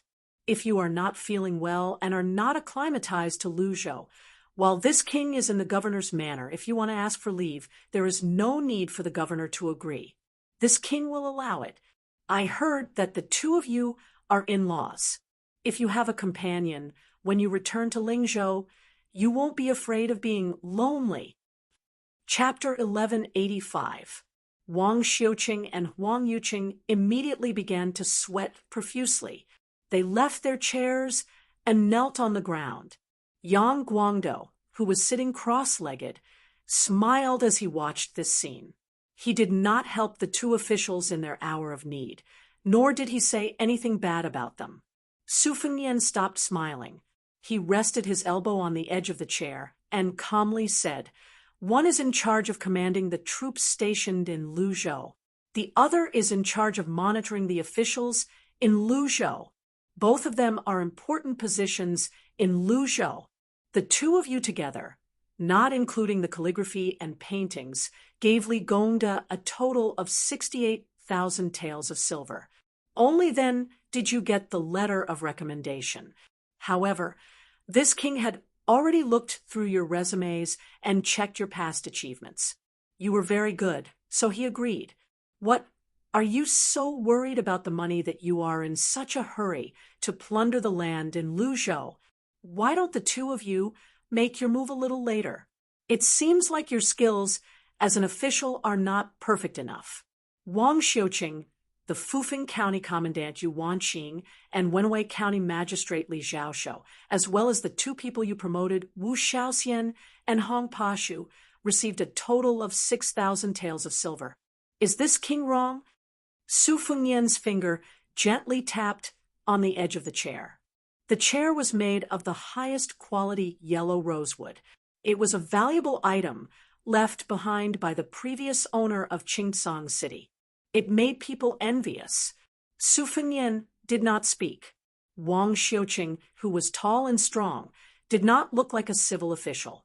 He was about to speak when his in-law, Huang Yuqing, secretly pulled on his sleeve. In the end, the two officials who had neglected their duties in Luzhou did not say anything to defend themselves. Su Fengnian saw a tall and sturdy general walk into the courtyard. He stood outside the door with his hand on his sword. It was Luzhou's Qingsong Army Commandant, Wei Chengshi. He and the Commandant of Linyao Army Commandant were both from the Longxiang Army. Su Fengnian stood up and said, "This king has told Governor Yang that he will be in charge of all government affairs in Lu Province. If you have anything to say, you can tell it to Governor Yang." Su Fengnian walked out of the house and followed Wei Chengcheng and a group of elite retainers out of the city. They were going to meet Chen Shiliang at a place 40 miles away from the city. Yang Guangdou coughed and put down his feet, stepping on the boots that had just been delivered from Lingzhou's Golden Weave Bureau. He said, Sir Huang, please rise. The law is based on human feelings. There are many things that need to be done in Liuzhou.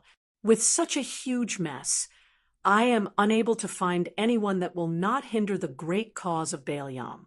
Even if you all redeem yourselves by doing good deeds, I will help you all speak to His Highness.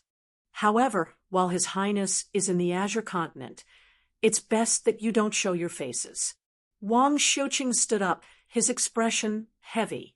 Huang Yuqing stood up unsteadily and wiped the sweat from his forehead, as if he had lost his parents.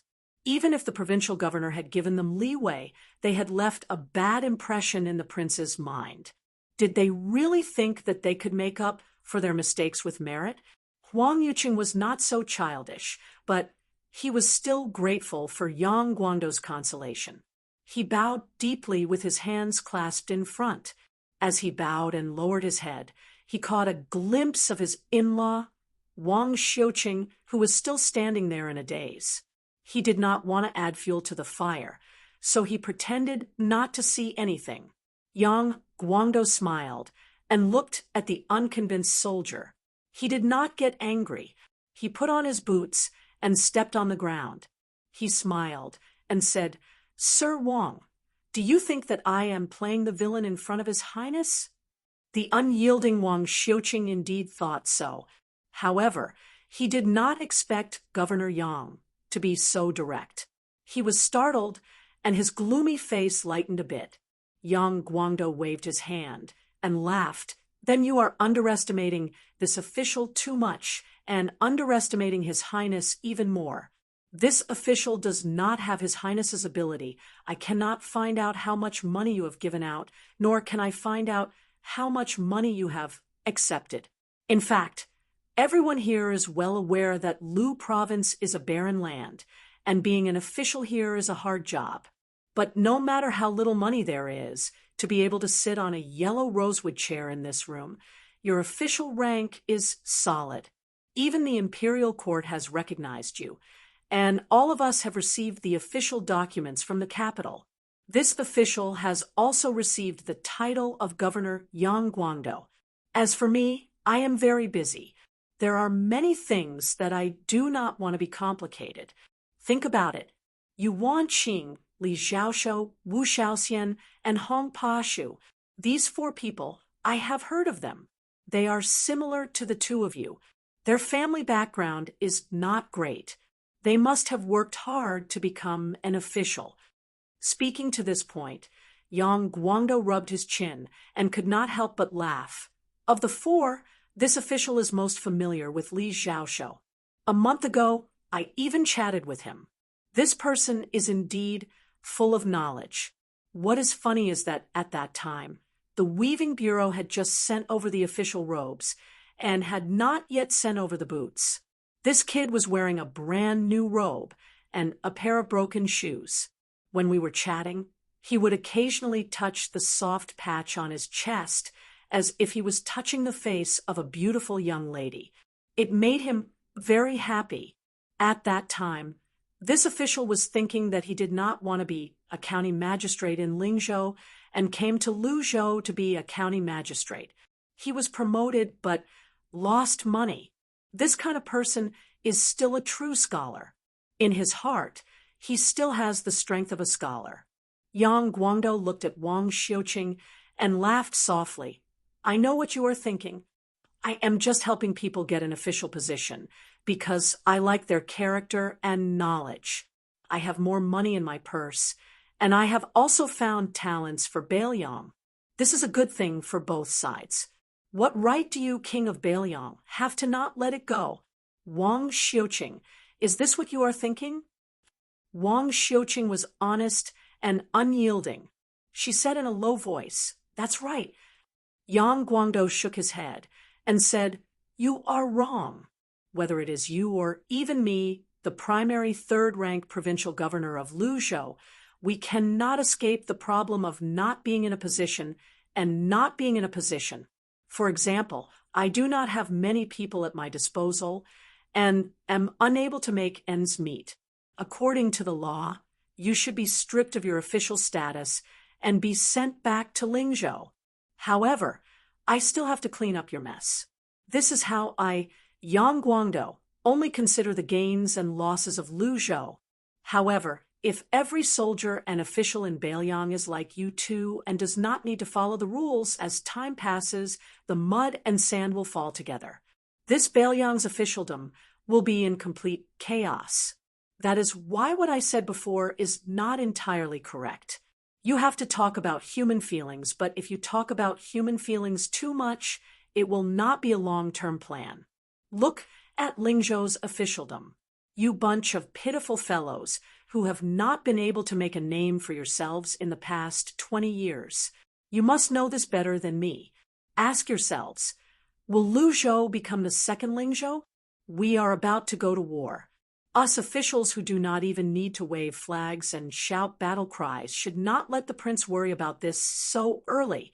When we destroy Beimang, everyone here will be in a favorable position. Everyone can go to Beimang and get a provincial governor to satisfy their cravings. At that time, we will be greedy for some money. I do not believe that the king of Beiliang will be so calculative with us. Wang Xiuqing cracked open her lips into a smile. Many of the officials present could not help but laugh. Lu Zhen joked, then us old bones should live a few more years. Otherwise, no matter how big the official status is, it will have nothing to do with us. Yang Guangdou pointed at the youngest official in charge of Liu Zhou's financial records. Qin Tianxia, you're only in your early 40s. You're the one who has the most advantage. When the quarterly salary is distributed, treat us to a meal. That person scratched his head and said with a bitter face, "It is not that this official is unwilling to part with the salary. It is just that there is a lioness at home. If I do not send the salary back to you, Zhou, she will definitely think that this official is picking wildflowers in Luzhou. At that time, she will definitely punish me to death. Provincial governor, please do a good deed, and let official Zhou, who has the most money in our family, treat us. This fellow will not be interested in the salary." A fat middle-aged official cursed. Qin Tianxia, F * King Bulsh * T. Yesterday, you even told me that you had secretly saved up more than 40 taels of money for drinks. The entire hall burst into laughter. It was joyous. When Su Fenyan saw Chen Shiliang, he almost did not recognize him. This poor scholar who originally looked like a weak scholar had tan skin and lost more than 10 caddies. Chapter 1186. Chen Shiliang did not wear the 4th-rank official robes of Qingsong City. He did not even wear the scholar's clothing. He looked no different from a poor refugee. From head to toe, the only thing that could be brought out was the pair of abnormally sturdy wolf skin boots on his feet. When Su Fengyan personally saw this person who looked even more like a refugee than a refugee, he did not know whether to laugh or cry. However, Chen Shiliang had more than 10 white horses protecting him. For better or for worse, this scholar who was at the heart of the struggle in Beiliang gained back some face. At this moment, Chen Shiliang was standing at the entrance of a village. He was leading a large group of workers to build a windmill and dig a well. The village just happened to be located in a low-lying area with spring water. It was a small oasis that was rarely seen in Lu province. Normally speaking, a place like this that occupied a water source was a place that many factions would fight over. When there was water, it often meant that there would be endless bloodshed. The 100 or so villagers of this village all squatted in the distance to join in on the fun. Some men chewed on steel-like pancakes, while others looked at the white horse righteous followers with a mixture of desire and awe. After dismounting, they still carried blades and crossbows, and their armor was bright. Before Lu province became part of Beiliang's territory, before the elite soldiers of the border army became crossbowmen, they would come here to kill people using the heads of the refugees as capital to advance. Occasionally, a small group of cavalry would be surrounded and killed by large groups of mounted bandits. The blades and armor on the cavalry had always been the things that the leaders of the refugees could show off. With horses and blades, if they could also wear armor, then they could be the boss of bosses in the land of the refugees. That was why when these white horse righteous followers appeared out of nowhere, not only did it make the villagers envious, it also made them tremble with fear. However, the young man in the lead was said to be a Baelyang official with a frighteningly high official hat. What was strange was that when he entered the village, he did not violate the women, nor did he steal money or food. He only said a bunch of things, making it so that the villagers would not believe him even if they were beaten to death. Was there such a good thing in the world? As long as one person from each family joined the army, they would be registered as a good citizen in Lingzhou, and they would even be able to farm. Also, whether they joined the army at the border or within Lingzhou, they could choose as they pleased. The only difference was that the soldiers of the border army received a lot more pay than the soldiers of Lingzhou. Originally, no one was willing to pay attention to him, but later on, it was said that this young official had stubbornly defended Qingtsang City against 10,000 strong mounted bandits. It was said that he had caused the deaths of many of the king of Baelyang's personal troops, and was to be brought back to Liangzhou to be executed in public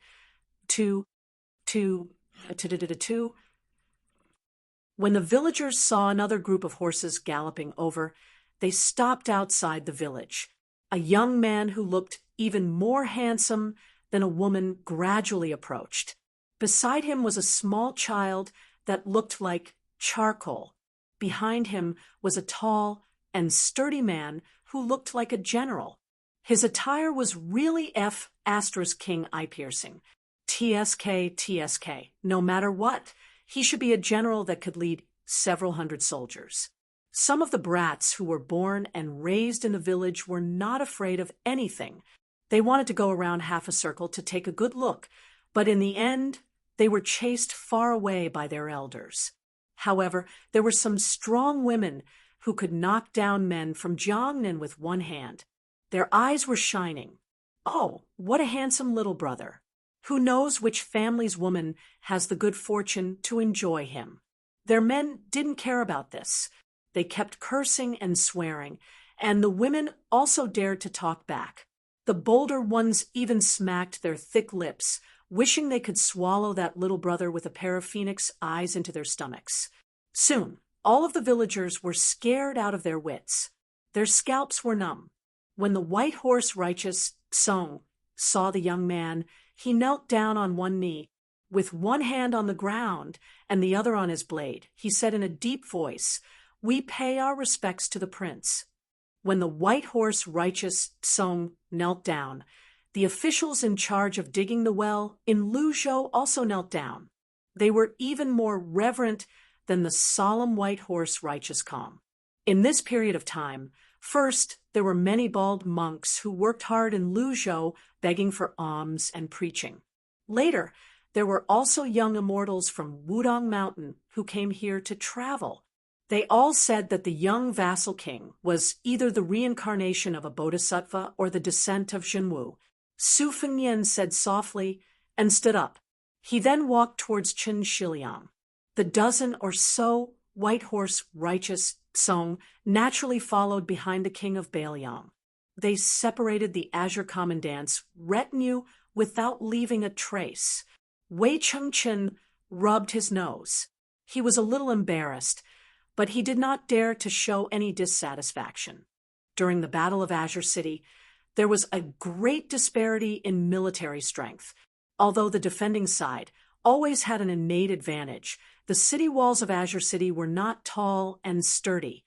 The thousands of soldiers of Azure City had already lost their morale. If it were not for the white horse righteous Song, who led the charge, Azure City would have already been massacred by the 10,000 elite horse bandits several times. Every time there was a hole in the city's defense, a group of silver-armored soldiers would take the lead and desperately resist the tide of attacks. Although they died, they did not retreat. It was these white horse righteous Song who said that their lives were worth the lives of 100 people of Azure City, and it was their willingness to die that caused the old subordinates of the Azure Dragon King Manor to have the heart to fight to the death. The desperation of Qingtsang City's attack and defense could be seen from one detail. Every white horse righteous follower who died would die without a complete corpse because they were hated to the bones by the horse bandits. After the dragon elephant army rushed to the rescue and the horse bandits retreated after hearing the news, Chingsong City could only collect the corpses and pile up almost empty coffins. When Chen Shiliang saw Su Fengnian, there was some guilt on his face. He wanted to say something, but hesitated. Su Fengnian patted his shoulder and then sat down on the mouth of the well. Raising his head, he said with a smile, "Do you want to return to the prince's mansion and be an aide without any rank, or do you want to be the second in command in Liuzhou? It's up to you." Chen Shiliang casually squatted on the edge of the well. This was very different from the reserved etiquette he had in the past on Mount Qingliang. He said softly, "Although I'm still very afraid of personally seeing people die, I've always wanted to go to Mount Qingliang to talk about strategy on paper. Even if I can't be a rich and idle person there, at least I won't have to worry about anything. But now I feel that if I just pat my butt and leave, I'll be a deserter." Back then, in Azure City, not a single one of the prince's white horse righteous Song retreated. The several thousand armored soldiers of Azure City did not retreat, and even the refugees in the city did not retreat. "If I leave now, it won't be right." Su Fengnian asked, "Then you agree to be Liu Zhou's aide?" Provincial Governor Yang also has the same intention. He values you very much. With the two of you as partners in Liuzhou, I'll be at ease.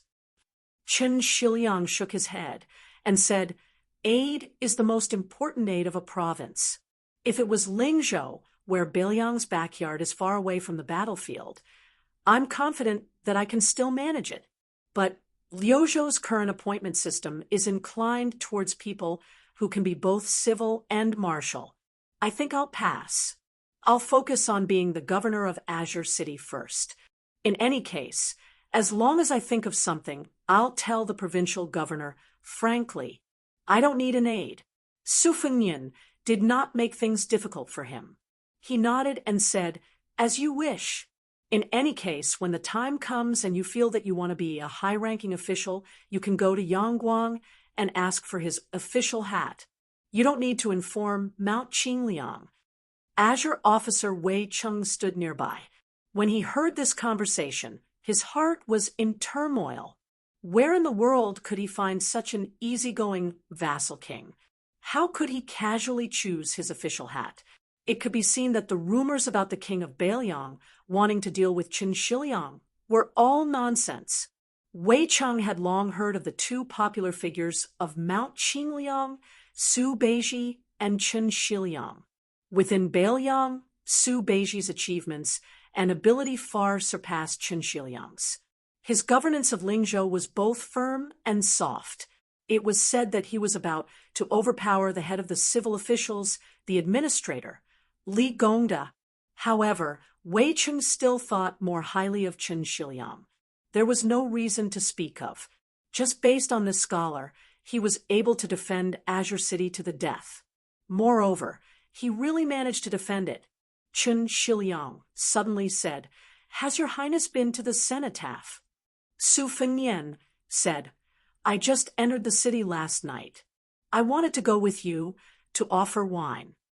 Chapter 1187. Chen Shiliang nodded and stood up.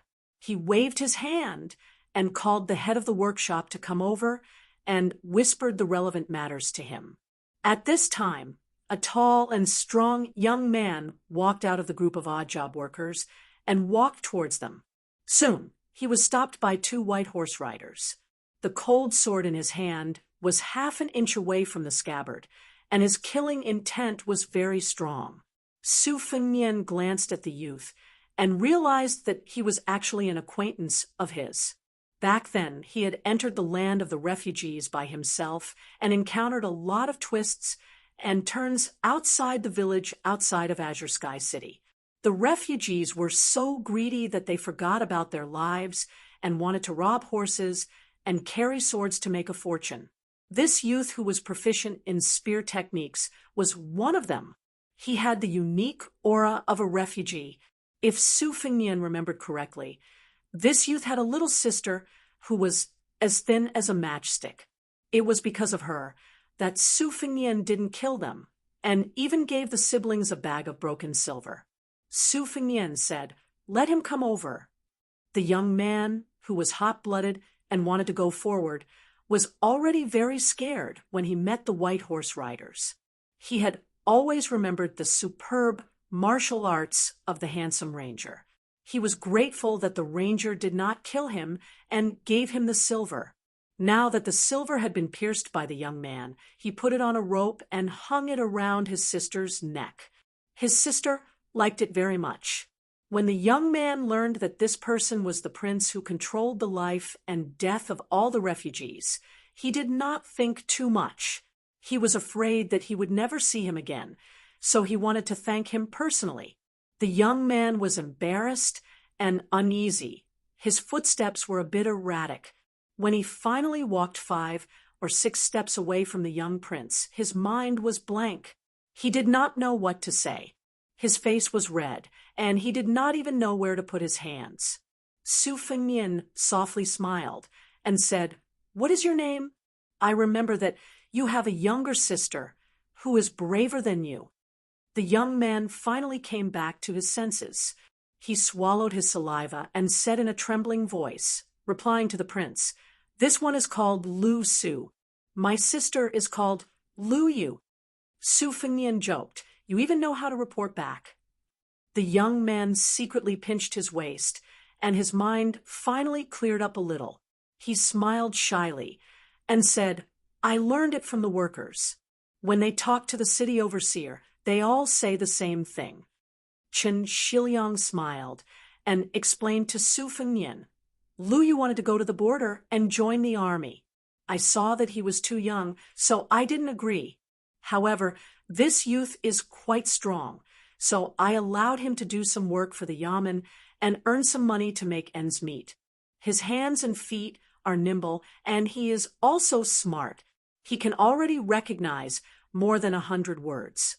Every day, when he is free, he will use a branch to write on the ground.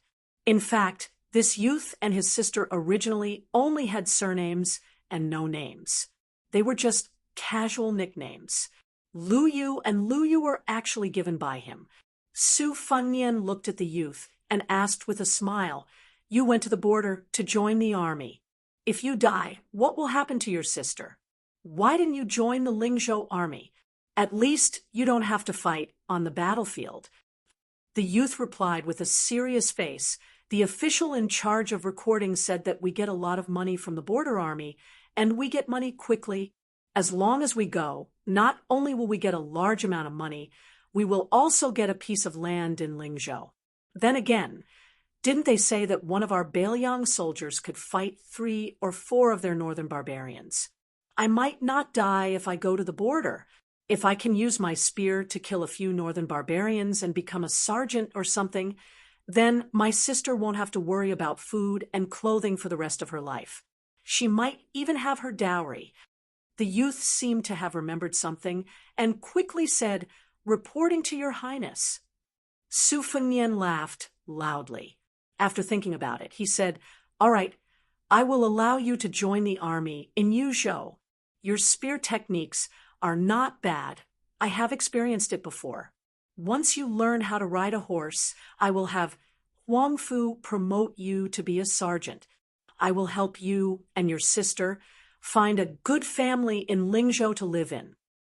The youth bargained, "Your Highness, my sister still has to be surnamed Lu. Is that all right?" Su Fengnian nodded, and then joked, "Why don't you change your surname to Su? How about it? I can promote you to a sergeant right now." The eyes of the Azure Sky Academy's Wei Cheng and his entourage turned green. What the F***CK, this was a huge meat pie that had fallen from the heavens. Although it wasn't as popular as it was during the spring and autumn period, to be bestowed a surname by an emperor or a vassal was still a great honor for these heroes. Great General Su Shao had been in the military for over 40 years, and the number of times he had been bestowed surnames could be counted on one hand. Spear Immortal Junior Brother Su Yanbing was one of them. However, he did not expect that the youth would be stunned for a moment before shaking his head and saying, "I haven't killed the northern barbarians yet. How can I be a sergeant? Also, if my parents knew that my sister and I changed our surnames, they would beat me to death in my dreams." Wei Chengqing almost wanted to hang this brat up and beat him up. If your parents knew that you rejected the king of Beiliang's good intentions, they would really beat you to death in your dreams. Su Fengnian smiled and said, "That's fine. Anyway, after you go to Yuzhou, go find a general called Huang Fuxi and tell him that I told you to join the army." The youth timidly asked, "Aren't we going to Liangzhou? I heard that the soldiers there get better pay, and the land they get is better." Su Fengnian did not know whether to laugh or cry, and said, "Liangzhou is about to start a war.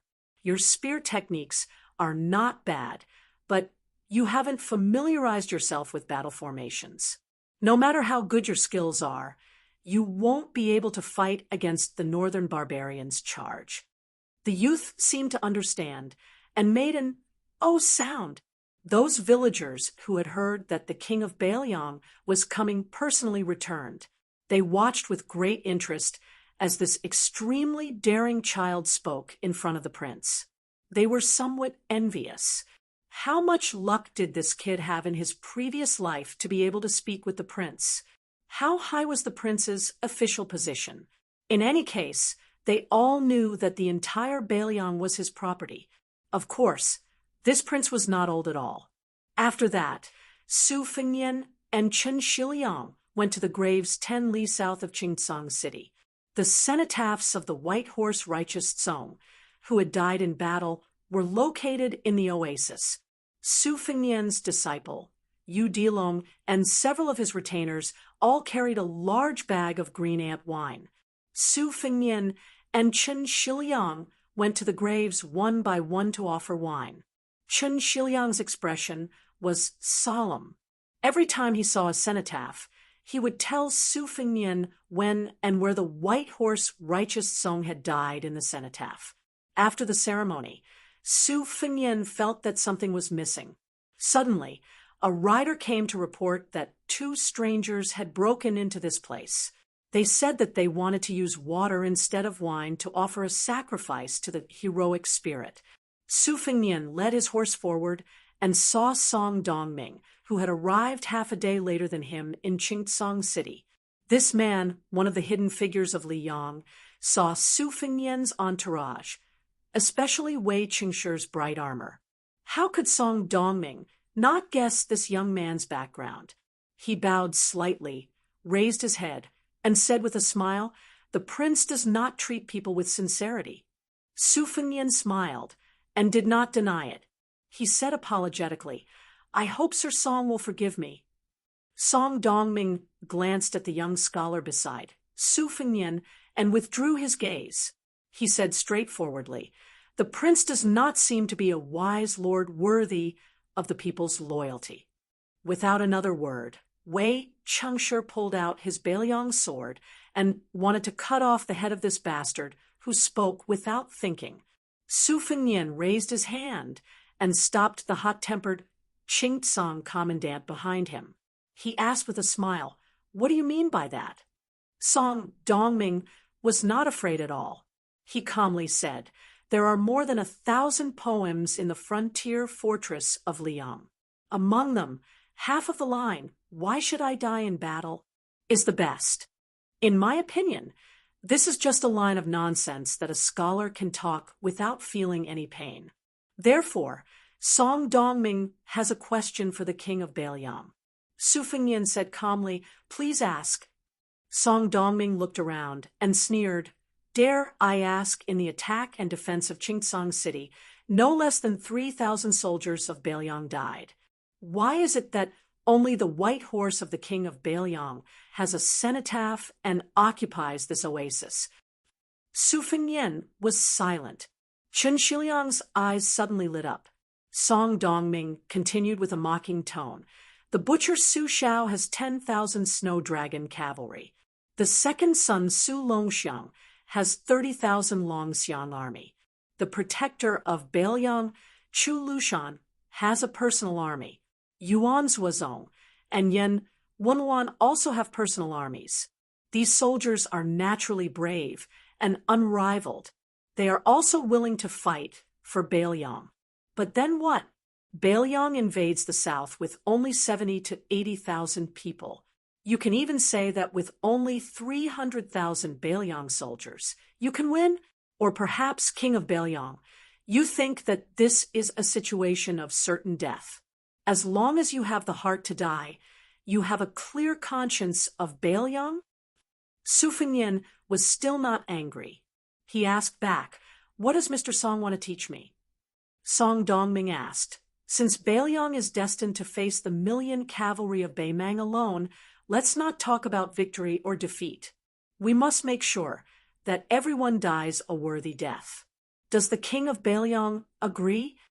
Su Fengnian nodded. "Of course," Song Dongming said in a clear voice. "Then I ask the king of Beiliang to find a place within our borders to make it a hero's grave. Erect 300,000 tombstones." Song Dongming then stared at Su Fengnian. He squeezed out each word through gritted teeth. "One person dies. One name is recorded." Su Fengnian said, "Good. The back of Mount Qingliang can be used as a grave." Song Dongming asked again, "Among the 300,000, is there a tombstone for you, Su Fengnian?" Su Fengnian said without hesitation, "Yes, there is. First, write down the name Su Fengnian of Beiliang, just like all the other Beiliang soldiers. Now, just record the time and place of birth. After death, add the time and place of death." Song Dongming looked into Su Fengnian's eyes. After a long time, he bowed solemnly and said in a low voice, "Song Dongming is willing to be a subject of Beiliang. I am willing to give advice to the king of Beiliang." Su Fengnian smiled. "Good." When Song Dongming straightened his back and raised his head, Su Fengnian walked to the side of this dear Song disciple. The two stood side by side. Su Fengnian lowered his voice and said softly, "I know that deep down in your heart you don't want to be an official, but so what?" Song Dongming also said softly, "The king of Beiliang is wrong. To be an official in Beiliang is to be an official in the mortal world, not an official in the heavens." Su Fengnian was noncommittal. "Is it enough to be the temporary deputy commissioner of Beiliang's Taoist secretariat, overseeing Mount Qingliang?" Song Dongming nodded. "It's enough." In the autumn of the first year of Xiangfu, Song Dongming of the Deer Song clan became an official in Beiliang. Chapter 1188. They were not in a hurry to return to Qingtsong City. Su Fengnian, Song Dongming, and Chen Shiliang sat by a stream. Su Fengnian did not hide anything from the newly appointed deputy administrator. He told him a lot of Beiliang's plans. For example, Wang Lingbao led the troops to the Phoenix Regiment to kill the capricious Ma Liuka in order to clear a path for Chao Wei's 10,000 light cavalry. It could even be said that the temporary expansion of the Longxiang army before the war was also to ambush these 10,000 cavalry. The main force of the Phoenix Regiment was a secret deal between Beiliang and the six-pearl bodhisattva of Mount Lantua. After listening, Song Dongming did not talk about the details. Instead, he picked up some stones and placed them on the ground. He muttered to himself, "Currently, there are 3 battlefields. Chu Lushan is in charge of the main battlefront north of Liangzhou. The pass, military town, and Wubao Relay Road are all perfect. It is not an exaggeration to say that they are impregnable. To the north of Yuzhou, Beiliang has a natural advantage. It is easy to defend, but difficult to attack. It is unlikely that Beiliang will attack Yuzhou in the early stages. However, Liuzhou is vast and has very few ups and downs. The terrain is like a flat plain, which is good for cavalry. We don't have any big cities or towns to rely on. Bailiang has the advantage in terms of overall military strength. They don't need to use schemes to mobilize their troops. If they choose this route to go south, they will bypass Yuliang and Liangzhou. The only thing they need to guard against is that their supply line will be cut off by the Su family's cavalry stationed in the northwest of Liangzhou. This will test the sneak attack and counterattack skills of both sides. Su Fengnian glanced at Chen Shiliang. The latter slowly said, if Bailiang wants to successfully go south into Shu, regardless of whether Bailiang set up Liuzhou as a refugee land, they will try to open a gap here. Otherwise, even if they have 1,000,000 troops, they will not be able to afford to attack the defense line in the north of Yuliang. After all, our Bailiang army, whether cavalry or infantry, are very good at fighting. Moreover, the cavalry can defend the city if they dismount, but they can also take the initiative to attack if they mount. This is the real headache for Baimeng. General has long built large granaries and arsenals in the most important cities and fortresses on the front lines to prepare for a long war. Chen Shiliang paused and smiled. But in fact, our Bailiang army has never thought that only defending the city is the best strategy. This point has been passed down from General and Li Yishan to Yan Wenwan, Chu Lushan, Yuan Zuozong, and all the other young generals. They have all come to a clear consensus. Therefore, Bailiang has been practicing martial arts for many years and has always strived for both offense and defense. Baimeng chose to start the war now because of the general's death. In addition, Bailiang has to send a portion of its forces to the plains of Liuzhou in order to absorb the refugees. First, Baimeng's Western Front faction finally feels that there is an opportunity. Second, they can't afford to drag it out. If the Liang imperial court evolves the power of the Central Plains into fighting forces at the front lines, the power of the two countries will only grow stronger and weaker. Baimeng will have even less of a chance to fight. It can be said that choosing Liuzhou as the location of the war is the entry point that Baimeng thinks it can benefit from. It is also a very proactive choice by Bailiang. This is not because Bailiang is arrogant, but because they are confident, especially confident that our cavalry will fight at their doorstep. Song Dongming smiled knowingly and nodded. Bailiang's military is actually like a well-cultivated field waiting for the harvest. As the deputy administrator who has not yet received his official robe, I will not add feet to a snake. Compared to Bailiang, Baimeng can be said to be a big family with a lot of resources. However, it is inevitable that there will be storms in a house with many branches. I heard that Empress Morong, in order to not have to worry about the future, wants to start a massacre of the Yelu family, the old masters of the grasslands. Many of the masters of the grasslands who are not willing to go down south to attack Bailiang have become lambs waiting to be slaughtered. Why don't we add oil to the fire and randomly choose one of the Yelu descendants to spread the news that Bailiang is willing to recognize him as the ruler of Baimeng, and not the usurping Empress Morong? This kind of thing will definitely not be able to hurt Baimeng, but it will be able to annoy them a little. In the end, it is a good thing. Song Dongming stopped here and smiled. Bailiang most likely has a backup plan for this, right? Su Fengnian smiled and nodded. Song Dongming continued. As for the specific war plans, Song Dongming will not interrupt. Bailiang is an expert in war, and they have many generals who are familiar with military matters. When professionals do things, I, as an outsider, will just watch the show. However, although Baimeng's 1,000,000-strong army seems aggressive, the ones who can really fight with their lives on the line are Dong, which was nearly 100,000 soldiers, Hong Jingyan's Ruren cavalry, Yang Yuanzhan, Lu Gui, and a few other veteran generals. However, most of them are not elite soldiers. When the time comes, under the premise that we do not affect the overall situation, We will be able to wipe out one of Beimang's mediocre but sufficient soldiers in one go. Beimang is not a monolithic entity to begin with. Otherwise, the masters of the grasslands in Baiting would not have withdrawn at this time. They have always disagreed on whether to attack Beiliang on the western front or Gu Jiantang on the eastern front. If we cut them slowly, there might be a pleasant surprise. Of course, this is just a casual suggestion from Song Dongming. Su Fengnian, who had been silent this entire time, finally spoke. This has always been a small link in Chu Lushan's interconnected plans. Song Dongming happily laughed. Just a small link. Haha, I finally know why everyone is so afraid of that infamous Lu Qiuer. It's no wonder that the great king of the southern courtyard, Dongzhuo, suffered a great loss at the hands of our protector general. Song Dongming narrowed his eyes and threw a stone into the stream, causing a ripple. On the imperial court side, there are some things that I can do.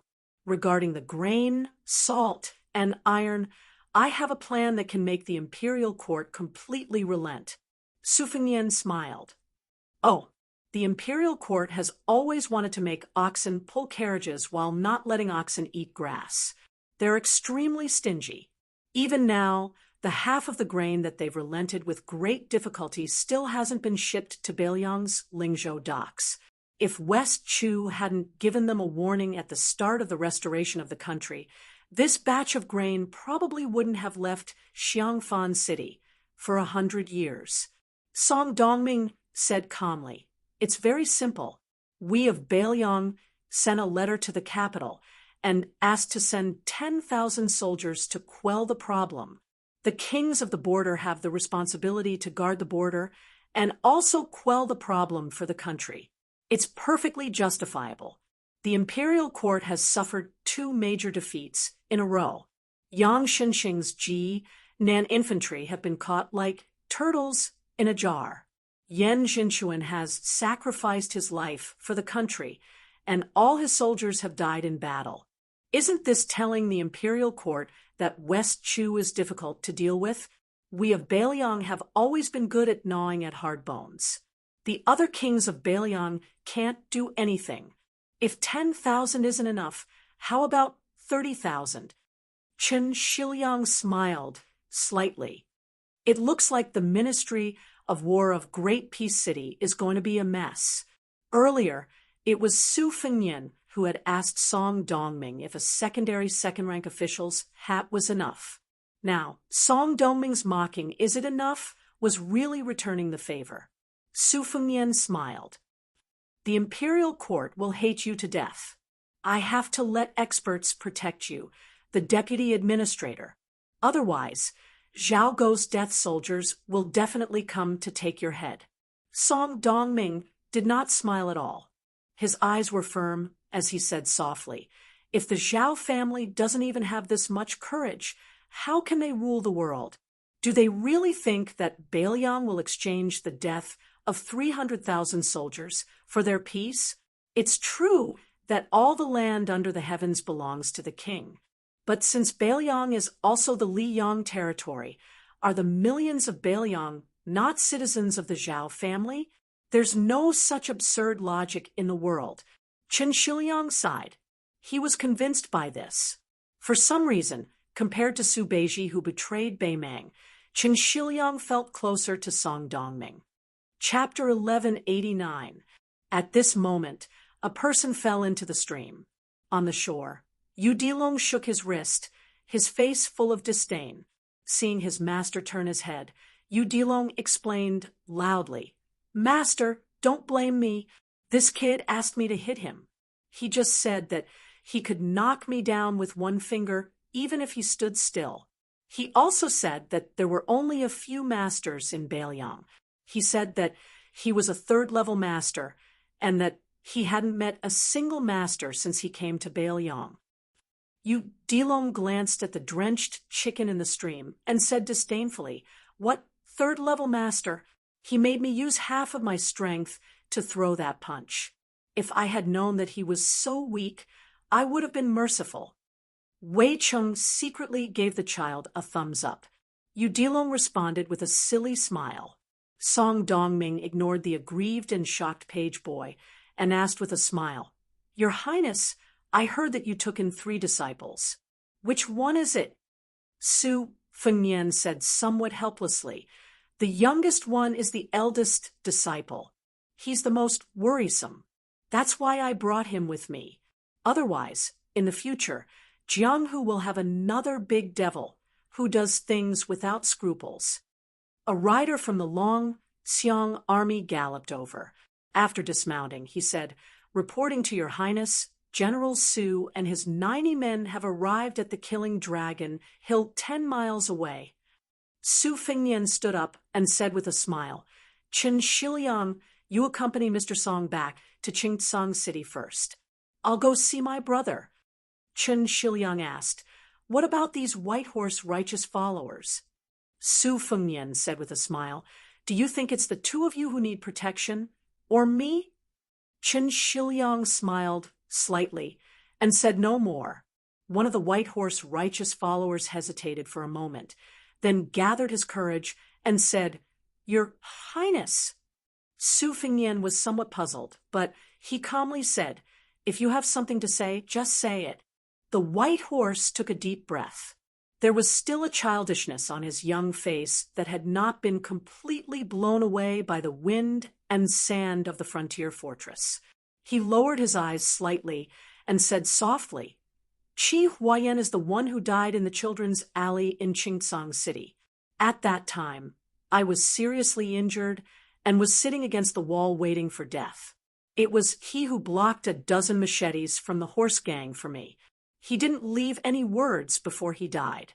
But I feel that I should help him tell the prince that he, Qi Huayan, does not regret joining the White Horse militia." His eyes were clear as he smiled and asked, "Your Highness, when will the war begin? I want to join the Vanguard Battalion." Su Fengnian retorted, "Qi Huayan died in battle. If you, Ding Xian, also died, how many people would remember him?" The White Horse righteous follower, whose name was called, bit his lips and smiled brightly. "In the future, I will be buried with many generals at the back of Mount Qingliang. I'm not afraid that people will forget." Ding Xian scratched his head and said, "I'm not afraid to be laughed at by the prince. Because of Qi Huayan, I was saved from the pile of corpses in Qingsang City. Even now, I'm still very afraid of death. It's just that Ding Xian's whole family followed the general to Beiliang and has already treated this place as their home. My grandfather said that even if he were to die, he would die in Beiliang. This is the root of our Ding family. My eldest brother is also an official, and my younger brothers are all studying. I only need to go to the border and kill northern barbarians. If I kill one, it'll be a profit." Su Fengnian smiled and said, "It's not your turn to fight for a position in the Vanguard Battalion. Just be a White Horse righteous follower. When the time comes that you really need to go to battle, not to mention other things, our graves can still be neighbors." Ding Xian opened his mouth wide, not knowing what to say. The next moment, the young vassal lord's figure flashed and disappeared. Everyone only felt a cool breeze on their faces. Even the page boy, who just walked out of the stream, widened his eyes. No wonder he was the most powerful person in the world who made the old monster Wang of the martial Emperor City unable to return. Song Dongming suddenly remembered something. When they met earlier, the king of Beiliang changed his name to Su Qi. The word strange. It was not a good word to use in a name. People with strange fate were always described in history books as those who died young and never reached the top. For example, Yi Baikue of the spring and autumn period. Not only did he not help to Chu to conquer the world, but he also died for his country. Another example was Luo Gongming, who was recognized as the most powerful person in the Defeng dynasty 400 years ago, but did not become a general until his death. He was also said to have a strange fate. Chen Shiliang said softly, 300,000 tablets. I'm afraid it will stretch for dozens of miles from the back mountain of the prince's mansion. It's a huge project, and the war is imminent. Mr. Song, won't we be suspected of running our legs while the civil officials only move their mouths? Song Dongming said calmly, "Don't worry, we won't need to use any of the prince's mansion's money, and it won't affect the soldiers' pay at the border. There will be countless families whose children are fighting at the border who will contribute money and effort. If anyone dares to escape, I, as the newly appointed deputy administrator, will burn the first fire on their heads. I want them to know that this war is not just the Su family's matter, but the entire Bailiang's matter." Chun Shiliang moved his lips. Song Dongming looked at the young scholar, who was reserved, and smiled softly. "Shiliang, do you think I'm being unreasonable?" Chun Shiliang shook his head. Song Dongming sighed. "If we don't do this, we won't be able to defend Bailiang. In the end, the people will be the ones suffering. How can the suffering of one tablet be compared to the destruction of the family in the future? Huang Longsher is full of nonsense, but there is one sentence that is thought-provoking." Qin Shiliang asked, "Is it about establishing a heart for heaven and earth, establishing a life for the people, inheriting the lost knowledge for the past saints, and establishing peace for all ages?" Song Dongming smiled and shook his head. Chun Shiliang continued to ask, "An ordinary man's will cannot be taken away?" Song Dongming still shook his head and said softly, "Since ancient times, kings have been the most foolish, but the people have the most clear conscience." Qin Shiliang was in high spirits and nodded, "I've learned something." The Killing WIRM mound was a small, slightly towering hill. According to history, Luo Gongming, the general of the Great Feng dynasty, once shot a dragon here. At the bottom of the hill, more than 90 cavalrymen got off their horses to rest.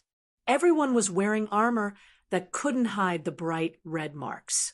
They were originally the pitch-black armor of the Longxiang army, soaked in the blood of the horse gang, who didn't have time to wipe it off. Su Longxiang, who was now respectfully called Little Prince by the Bailiang people, stood alone at the top of the hill, looking to the north. Ever since he led the Dragon Elephant Cavalry and crushed the 3 military towns of the Gentleman's Hall, Bailiang people said that the general's second son had been enlightened and that he had been possessed by a deity since he was a child. That was why he was born with the strength of a dragon and elephant. Even when Su Fengnian, who was still His Royal Highness, was the general of Lingzhou, a clamor arose. Everyone said that only when Su Longxiang was the king of Bailiang could Bailiang be stable. This time, Su Longxiang led the troops into Liuzhou. First, he killed the 10,000 horse gang hiding Beimang elites. Then, he called the 90 or so officers under his command to his side. He didn't say anything, just led them 1 man, 2 horses, 1 saber, and 1 crossbow to kill people everywhere. They fought more than 20 battles, big and small, and killed more than 1,400 enemies. They didn't lose a single person on their side. These commandants with real power were so impressed that they prostrated themselves on the ground and worshipped this much younger commander-in-chief like a god. Unfortunately, during this hunting trip, they didn't see the little prince's black tiger, nor did they see the little prince's bright red talisman armor. Moreover, Su Longxiang was taciturn with everyone. Until now, no one had the opportunity to say anything extra. Su Longxiang stood on the Killing Flood Dragon Hill, his back to his subordinates. No one below the hill knew what this young commander was thinking. Suddenly, almost everyone raised their heads at the same time, seeing a figure rush up the hill without any warning. Everyone subconsciously wanted to draw their sabers, but when they saw the person's face, they felt relieved. It was the king of Bailiang. That was their commander's older brother. Su Fengnian arrived at Su Longxiang's side, one hand gently pressing down on the youth's head. The 2 brothers looked toward the north together. Chapter 1190. The streets of Great City were empty. The emperor of the Zhao family and Empress Zhao Ji waited outside the city. They brought all the yellow doors of the Hanlin Academy just to wait for one person. The chief officials of the 6 ministries had all taken the initiative to slack off and gathered outside the city. Even the Minister of War, Liu Baijia, had pulled himself out of his busy schedule, not to mention the Minister of Appointments, Yuan Gua, who was an idle person. The head of the 6 ministries, Zhao Yuling of the Ministry of Appointments, and Wang Xiongui of the Ministry of Revenue, who had come from the same school, but had parted ways with him, each had a large group of subordinate officials behind them. There were also Yen Jieshi, a relative of the imperial family, many of the grand secretaries of the palace, and many of the elders and nobles who did not need to participate in court meetings when they were old, and their descendants. It could be said that only the Prime Minister Yin Maochun, who was responsible for the local officials outside the capital, was missing. However, only those who were attentive would discover that this unprecedentedly grand open-air banquet was lacking in 2 important figures: the Grand Secretary, Zhang Julu, and the Tananan, Huan Wen, who held the power of the province. However, there were too many high-ranking officials, nobles, and peddlers gathered outside Great City. The absence of these 2 important officials did not affect the extraordinary clamor of the capital today. When the Song family's first teacher were the rulers of the literary world, who was it that made the father and son be refused the door when they visited on a snowy night? Who was it that the proud teacher of Su Weisheng had quarreled with and lost the position of Great Chancellor of the Shangyin Academy? Who was it that had the right to make the Confucian family, led by Yao Baifeng, use the power of their entire family to fight against him? Who was it that made the emperor of Dechu think, if the public does not come out of the mountains, what will they do for the common people? At the end of the spring and autumn period, who was it that walked out alone in the face of the pressure of the Su family's 10,000 cavalry and made the butcher take a detour with just a few words? This was the important figure who was recognized by the entire court as the most knowledgeable person in the world. He was the current Grand Chancellor of Shangyin Academy, Qi Yanglong. 50 miles away from Great Peace City, there was a group of strange travelers on a slightly remote official road. The oldest one had a head of sparse white hair. He was short and travel-worn and carried an old bamboo bookcase. A man in his 30s was carrying a green-robed girl on his back. The 3 of them met on their way north to Great Peace City. That old man who was still learning from the young people was embarrassed and refused to leave, so he stayed with them to eat and drink. The little girl in green did not like this disrespectful old man. He was crazy and always liked to say things that she did not understand. If this was not showing off his knowledge, then what was it? Especially when the old man talked about Bailiang, he was particularly long-winded.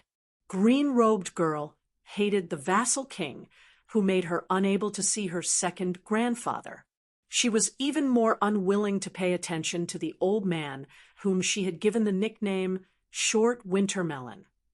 Moreover, the old man liked to be unable to move his eyes away from beautiful women. The little girl complained to her Xiaoyu several times, but he always smiled and did not agree. At this time, on the official road, there was a group of children of aristocratic families galloping by. The old man's gaze finally moved away from the body of a rich girl riding a horse, and he began to mutter again, "AI, the girls today are becoming more and more beautiful. Compared to the previous 50 or 60 years, they are much more beautiful." After leaving Martial Emperor City, Groom Yu, who was traveling north, laughed softly and asked, "Old sir, is there such a thing?" The old man carefully stroked his withering snow-white hair. He felt sorry for his old brothers who had fallen off their heads along the way. He narrowed his eyes and sighed. "Yes, the world is good, so women can be good. The older I am, the more I envy you young people. Young man, when you are older, you will feel the same. The eldest disciple of Wang Xianji, who had been called young man, laughed it off. Groom Yu was not someone who liked to exchange pleasantries with others, so he did not speak. When the old man opened his mouth to speak, he was like a flood that could not be stopped at all. He said to himself, "The world flows like water, but after the spring and autumn war, there was a great turning point, and the flow changed. In the future, it will only get better and better. What is the reason? I can't explain it for 3 days and 3 nights. But I just know it." Lying lazily on Groom Yu's back, Green Robe twisted her mouth and said, "Even if you like to say it, do you think I like to hear it?" The old man smiled and said, "Little girl, do you know what it means to like someone?" Green Robe turned her head and decided not to look at this worrisome old man. The old man answered his own question. That is, before you see the other person, you do not know what they are. After you miss them, you do not know what they are. Groom Yu, whose cultivation was deep and bottomless, seemed to be touched and frowned. The old man jumped up and down, probably hoping to see the walls of Great Peace City. Carrying the heavy box on his back, he made this comical movement. Green Robe, who was secretly peeking at him, laughed. The old man made a face at the little girl, causing Green Robe to roll her eyes. She put her little head on Groom Yu's warm shoulder and asked, "Grandpa Shortmelon, then do you have someone you like?" The old man shook his head and said with a smile, "No. When I was young, there were many women who liked me." Green Robe used her finger to scratch her face, mocking this old man for being shameless. Groom Yu walked to the intersection of the official road and said with a smile, "Old sir, we still have to continue north. I hope we can meet again one day." The old man waved his hand and said with a carefree smile, "After today, it will be difficult to meet again. I am an old man who has been buried up to my neck. Little girl Green Robe, I don't know your name. You have to grow up to be slender and elegant." Green Robe, made a sound of acknowledgement. Groom Yu carried the little girl and continued to walk towards Tuliao, while the old man walked towards Great Peace City. He had lived for too many years and hid too many words. The old man could not find anyone to talk to and could only talk to himself for many years. "Old Hong, you took in a basket of disciples and students, but only Zhang Julu and Huanwen came out of it. It seems you didn't catch many big fish even when you cast your net. Look at me, Sun Ping, Xia Feiyu, Yuan Bunshi, just these 3 nameless students. Old Hong, don't blame me for bullying the weak on this trip to Jing. But if you have the ability to climb out of your coffin and scold me, then you have the ability." As he walked, the old man could finally raise his head and see the grand outline of Great Peace City. The old man shook his box and started to hum a song. "I came from the mountains carrying an old box. I am going to the busy city. Where is my home?" Chapter 1191. Tantanon carried a jug of fine wine as he walked down the deserted street. On both sides of the street were the most prestigious mansions in the capital. However, at this time, they were all outside the city to welcome the old man who was even older than himself. Every door was tightly shut, which saved him a lot of time for this visit. He stopped outside a mansion and raised his head to look at the golden inscribed board written by the emperor.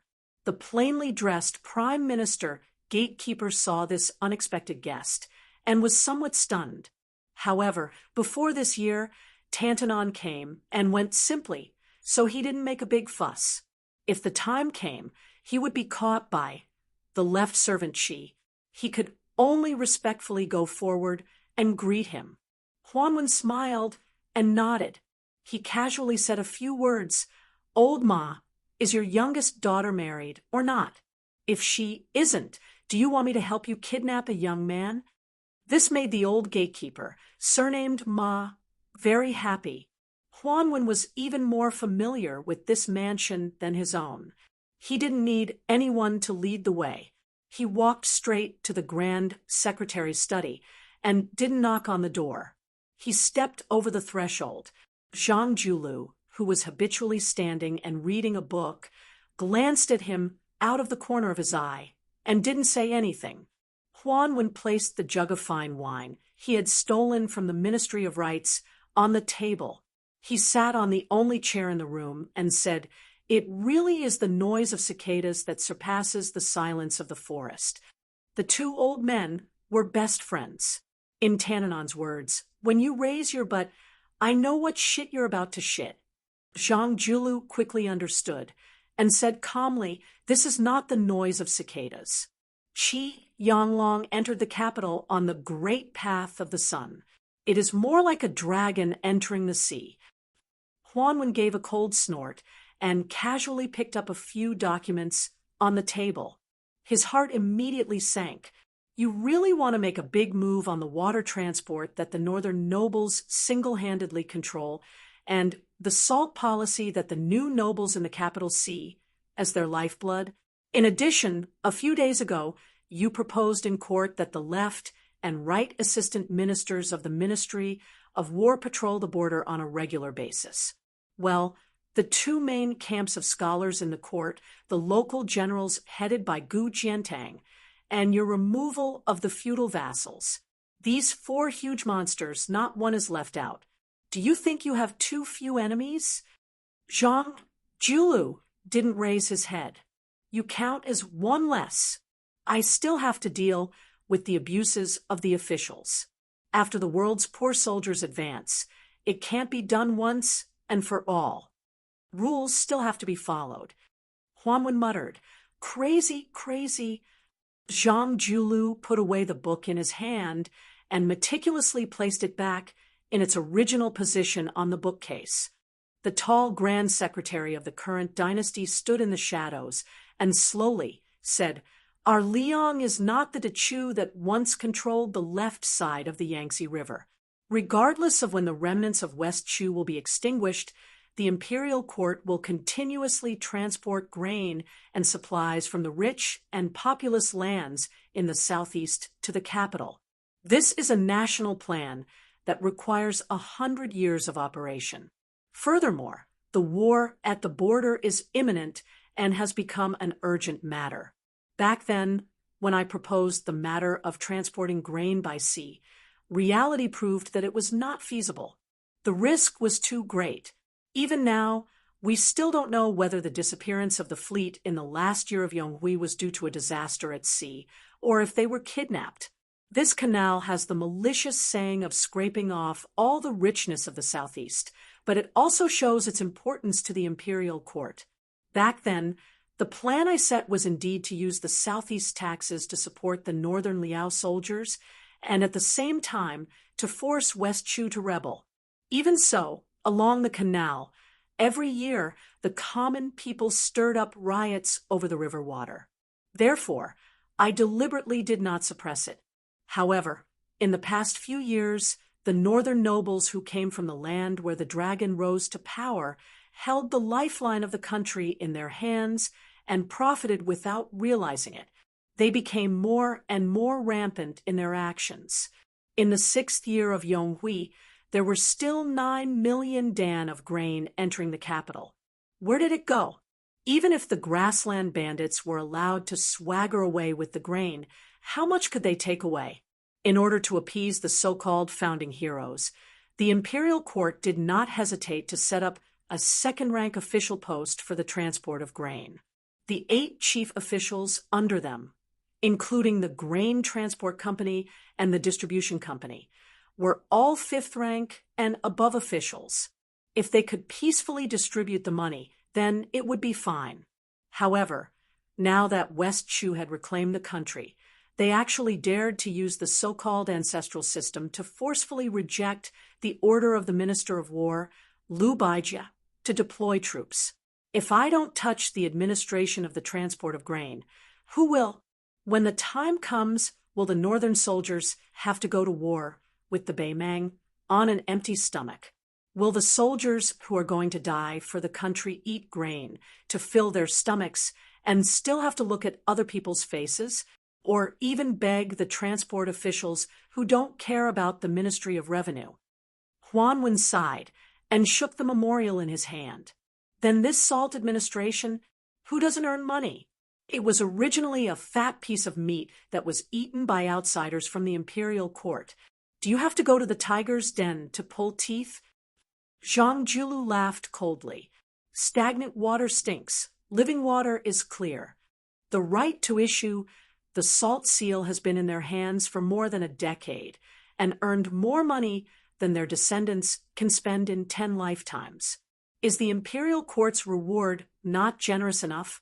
Great military service should be rewarded to the end. It's time to change the banker and make a lot of money. Huan asked, you plan to give it to the Jiangnan aristocratic families who boast of their clean sleeves and carry the bright moon on their shoulders? Zhang Julu said with a nod. If they don't do this, how could they wholeheartedly work for the court? Otherwise, even if the court fought with West Chu for several dozen years, they would still be able to leisurely enjoy their several dozen years of romance. The rich families have always been like this. There are only two things that can make them lower their heads: an official's hat and a money bag. Huan wanted to say something, but hesitated. If it were in the past, he could pick out any matter and discuss it day and night with Bai Yan until they confirmed that there was no great harm to the people's livelihood.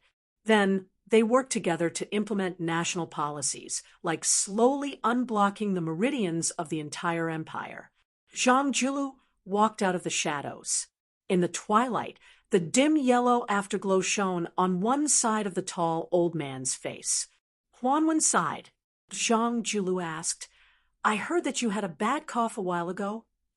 Huan glared at him and said, who do you think will die faster between a minor illness and a person who doesn't know how to control himself? Zhang Julu dismissed it with a laugh. Huan hesitated and was about to speak when Zhang Julu smiled and said, that young man from Bailiang who is under your tutelage, I will give him an evaluation of too much ingenuity, but not enough power can be used but can't be put to great use. That will guarantee him a few years of stability. Huan looked deeply at his old friend and then silently walked out of the study. Zhang Julu opened his mouth, but did not speak in the end.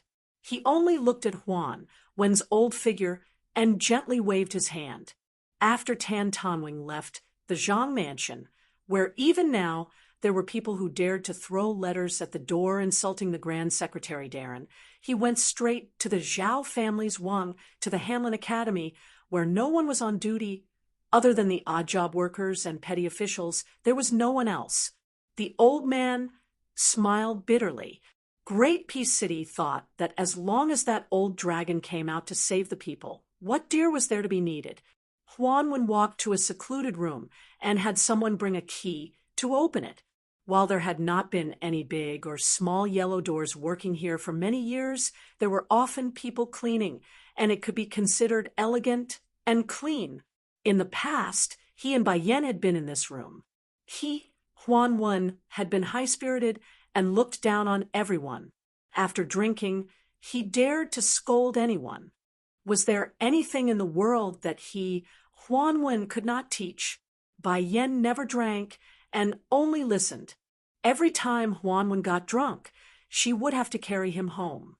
Huan rummaged through a book box in the corner, found a pair of chopsticks, and placed them on the table. After Huan sat down, he used a chopstick to lightly tap against the porcelain cup. Ding, ding, ding. The old man choked and said, the spring mountain is not old, it is still green. When one is old, there is no one to accompany them, only listening to ding, ding, ding. Ding, ding, ding. Chapter 1192. Not only were the two brothers of Bailiang, Su Fengnian and Su Longxiang present, there was also a deputy administrator that had never been set up before in the Liang dynasty. In the twilight, before the city was closed, there was a mighty group of horses entering Qingtsang. The guards were actually from the Wei River camp. In Beiliang, only the relatives of the emperor, who were related to the Su family by marriage, would have this kind of special treatment. If it wasn't the Lu family in Qingzhou, then it would be the Lin family that produced the god of wealth. As expected, Lu Zhen, who was in charge of welcoming the guests, saw the tall figure of Wang Lingquan. He was travel-worn. Originally, Lu Zhen was a bit nervous. After all, Wang Lingquan was a pawn who carried the flag for the great general. He was a trusted aide among trusted aides. Now that he had become the new King Liang's father-in-law, he was an influential person of 2 dynasties. As a scholar, he didn't dare to put on airs in front of such a popular person. However, Wang Lingquan was very easy to talk to. Although he didn't deliberately speak warmly, his eyes were sincere. This made Lu Zhen feel a bit better. Lu Zhen had heard before that the 2 people from Beiliang, who were also from Qingzhou, the Lu family, led by the great scholar Lu Dongjiang, was very hard to please. Wang Lingquan, who was the richest man in Qingzhou, was very considerate. There had never been any rumors that the Lin family bullied others. Now that he saw it with his own eyes, Lu Zhen believed most of it. Lu Zhen led Wang Lingquan to a quiet courtyard in the north of the old Dragon King's residence. There were no strict guards along the way. Wang Lingquan, who had sharp eyes, felt a bit of a knot in his heart. He felt that the provincial governor, Yang Guangdou, was too careless. However, he quickly felt relieved. In today's world, how many masters dared to show off their martial arts in front of the king of Beiliang? However, after Wang Lingquan and Lu Zhen crossed the courtyard door, they saw the scene in front of them. They looked at each other in dismay. They saw the young king sitting on the stairs with his sleeves rolled up and washing his brother Su Longxiang's hair. The young commander of the Dragon Elephant Cavalry was squatting 2 steps down. He raised his, and lowered his head towards the water basin. Lu Zhen didn't dare to stay any longer and hurriedly took her leave. Su Fengnian held Su Longxiang's hair with one hand and used the other hand to apply local soap on his brother's hair. When he saw his father-in-law, he could only raise his elbow and gesture for Wang Lingquan to sit beside him. Su Longxiang turned his head and grinned. This could be considered a greeting. Wang Lingquan couldn't help but feel flattered. In Beiliang, the young prince didn't warm up to anyone. Even when he was with his second sister, Su Weisheng, he rarely smiled. As Su Fengnian washed Su Longxiang's hair, he said casually, "I can only rest assured when I leave all the big and small businesses in Liuzhou to Uncle Wang. There will definitely be a lot of gossip. Some people will say that I appoint people by favoritism, that I only care about the Su family's money and ignore Beiliang's great achievements. Otherwise, even if I don't avoid family, why would I only use the Wang family and ignore the talented Lu family?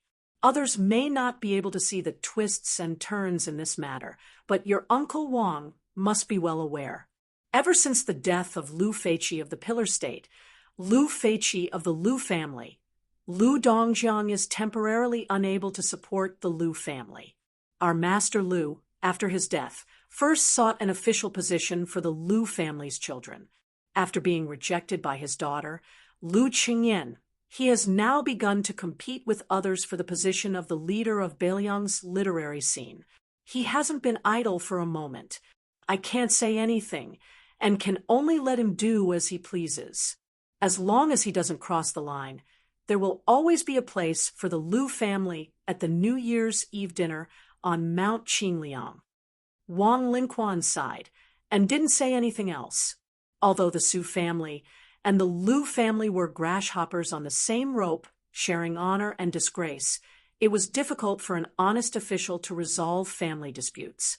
The Lu family didn't look far ahead, and Wang Lingquan couldn't run to Lu family and criticize them in front of Lu Dongjiang. Moreover, the entire Lu family was filled with scholars, each more arrogant than the other. They would never take a merchant like him seriously.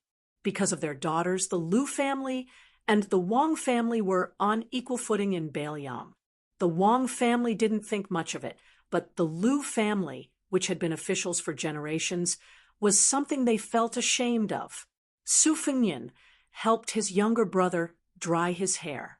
He raised his head to look at the uneasy Wang Lingquan and asked with a smile, "What's wrong, Uncle Wang? Don't you recognize me?" Wang Lingquan smiled bitterly and said softly, "Wang Yi, my daughter Chu Dong has never understood the ways of the world. Now, she has run to the academy to cause trouble.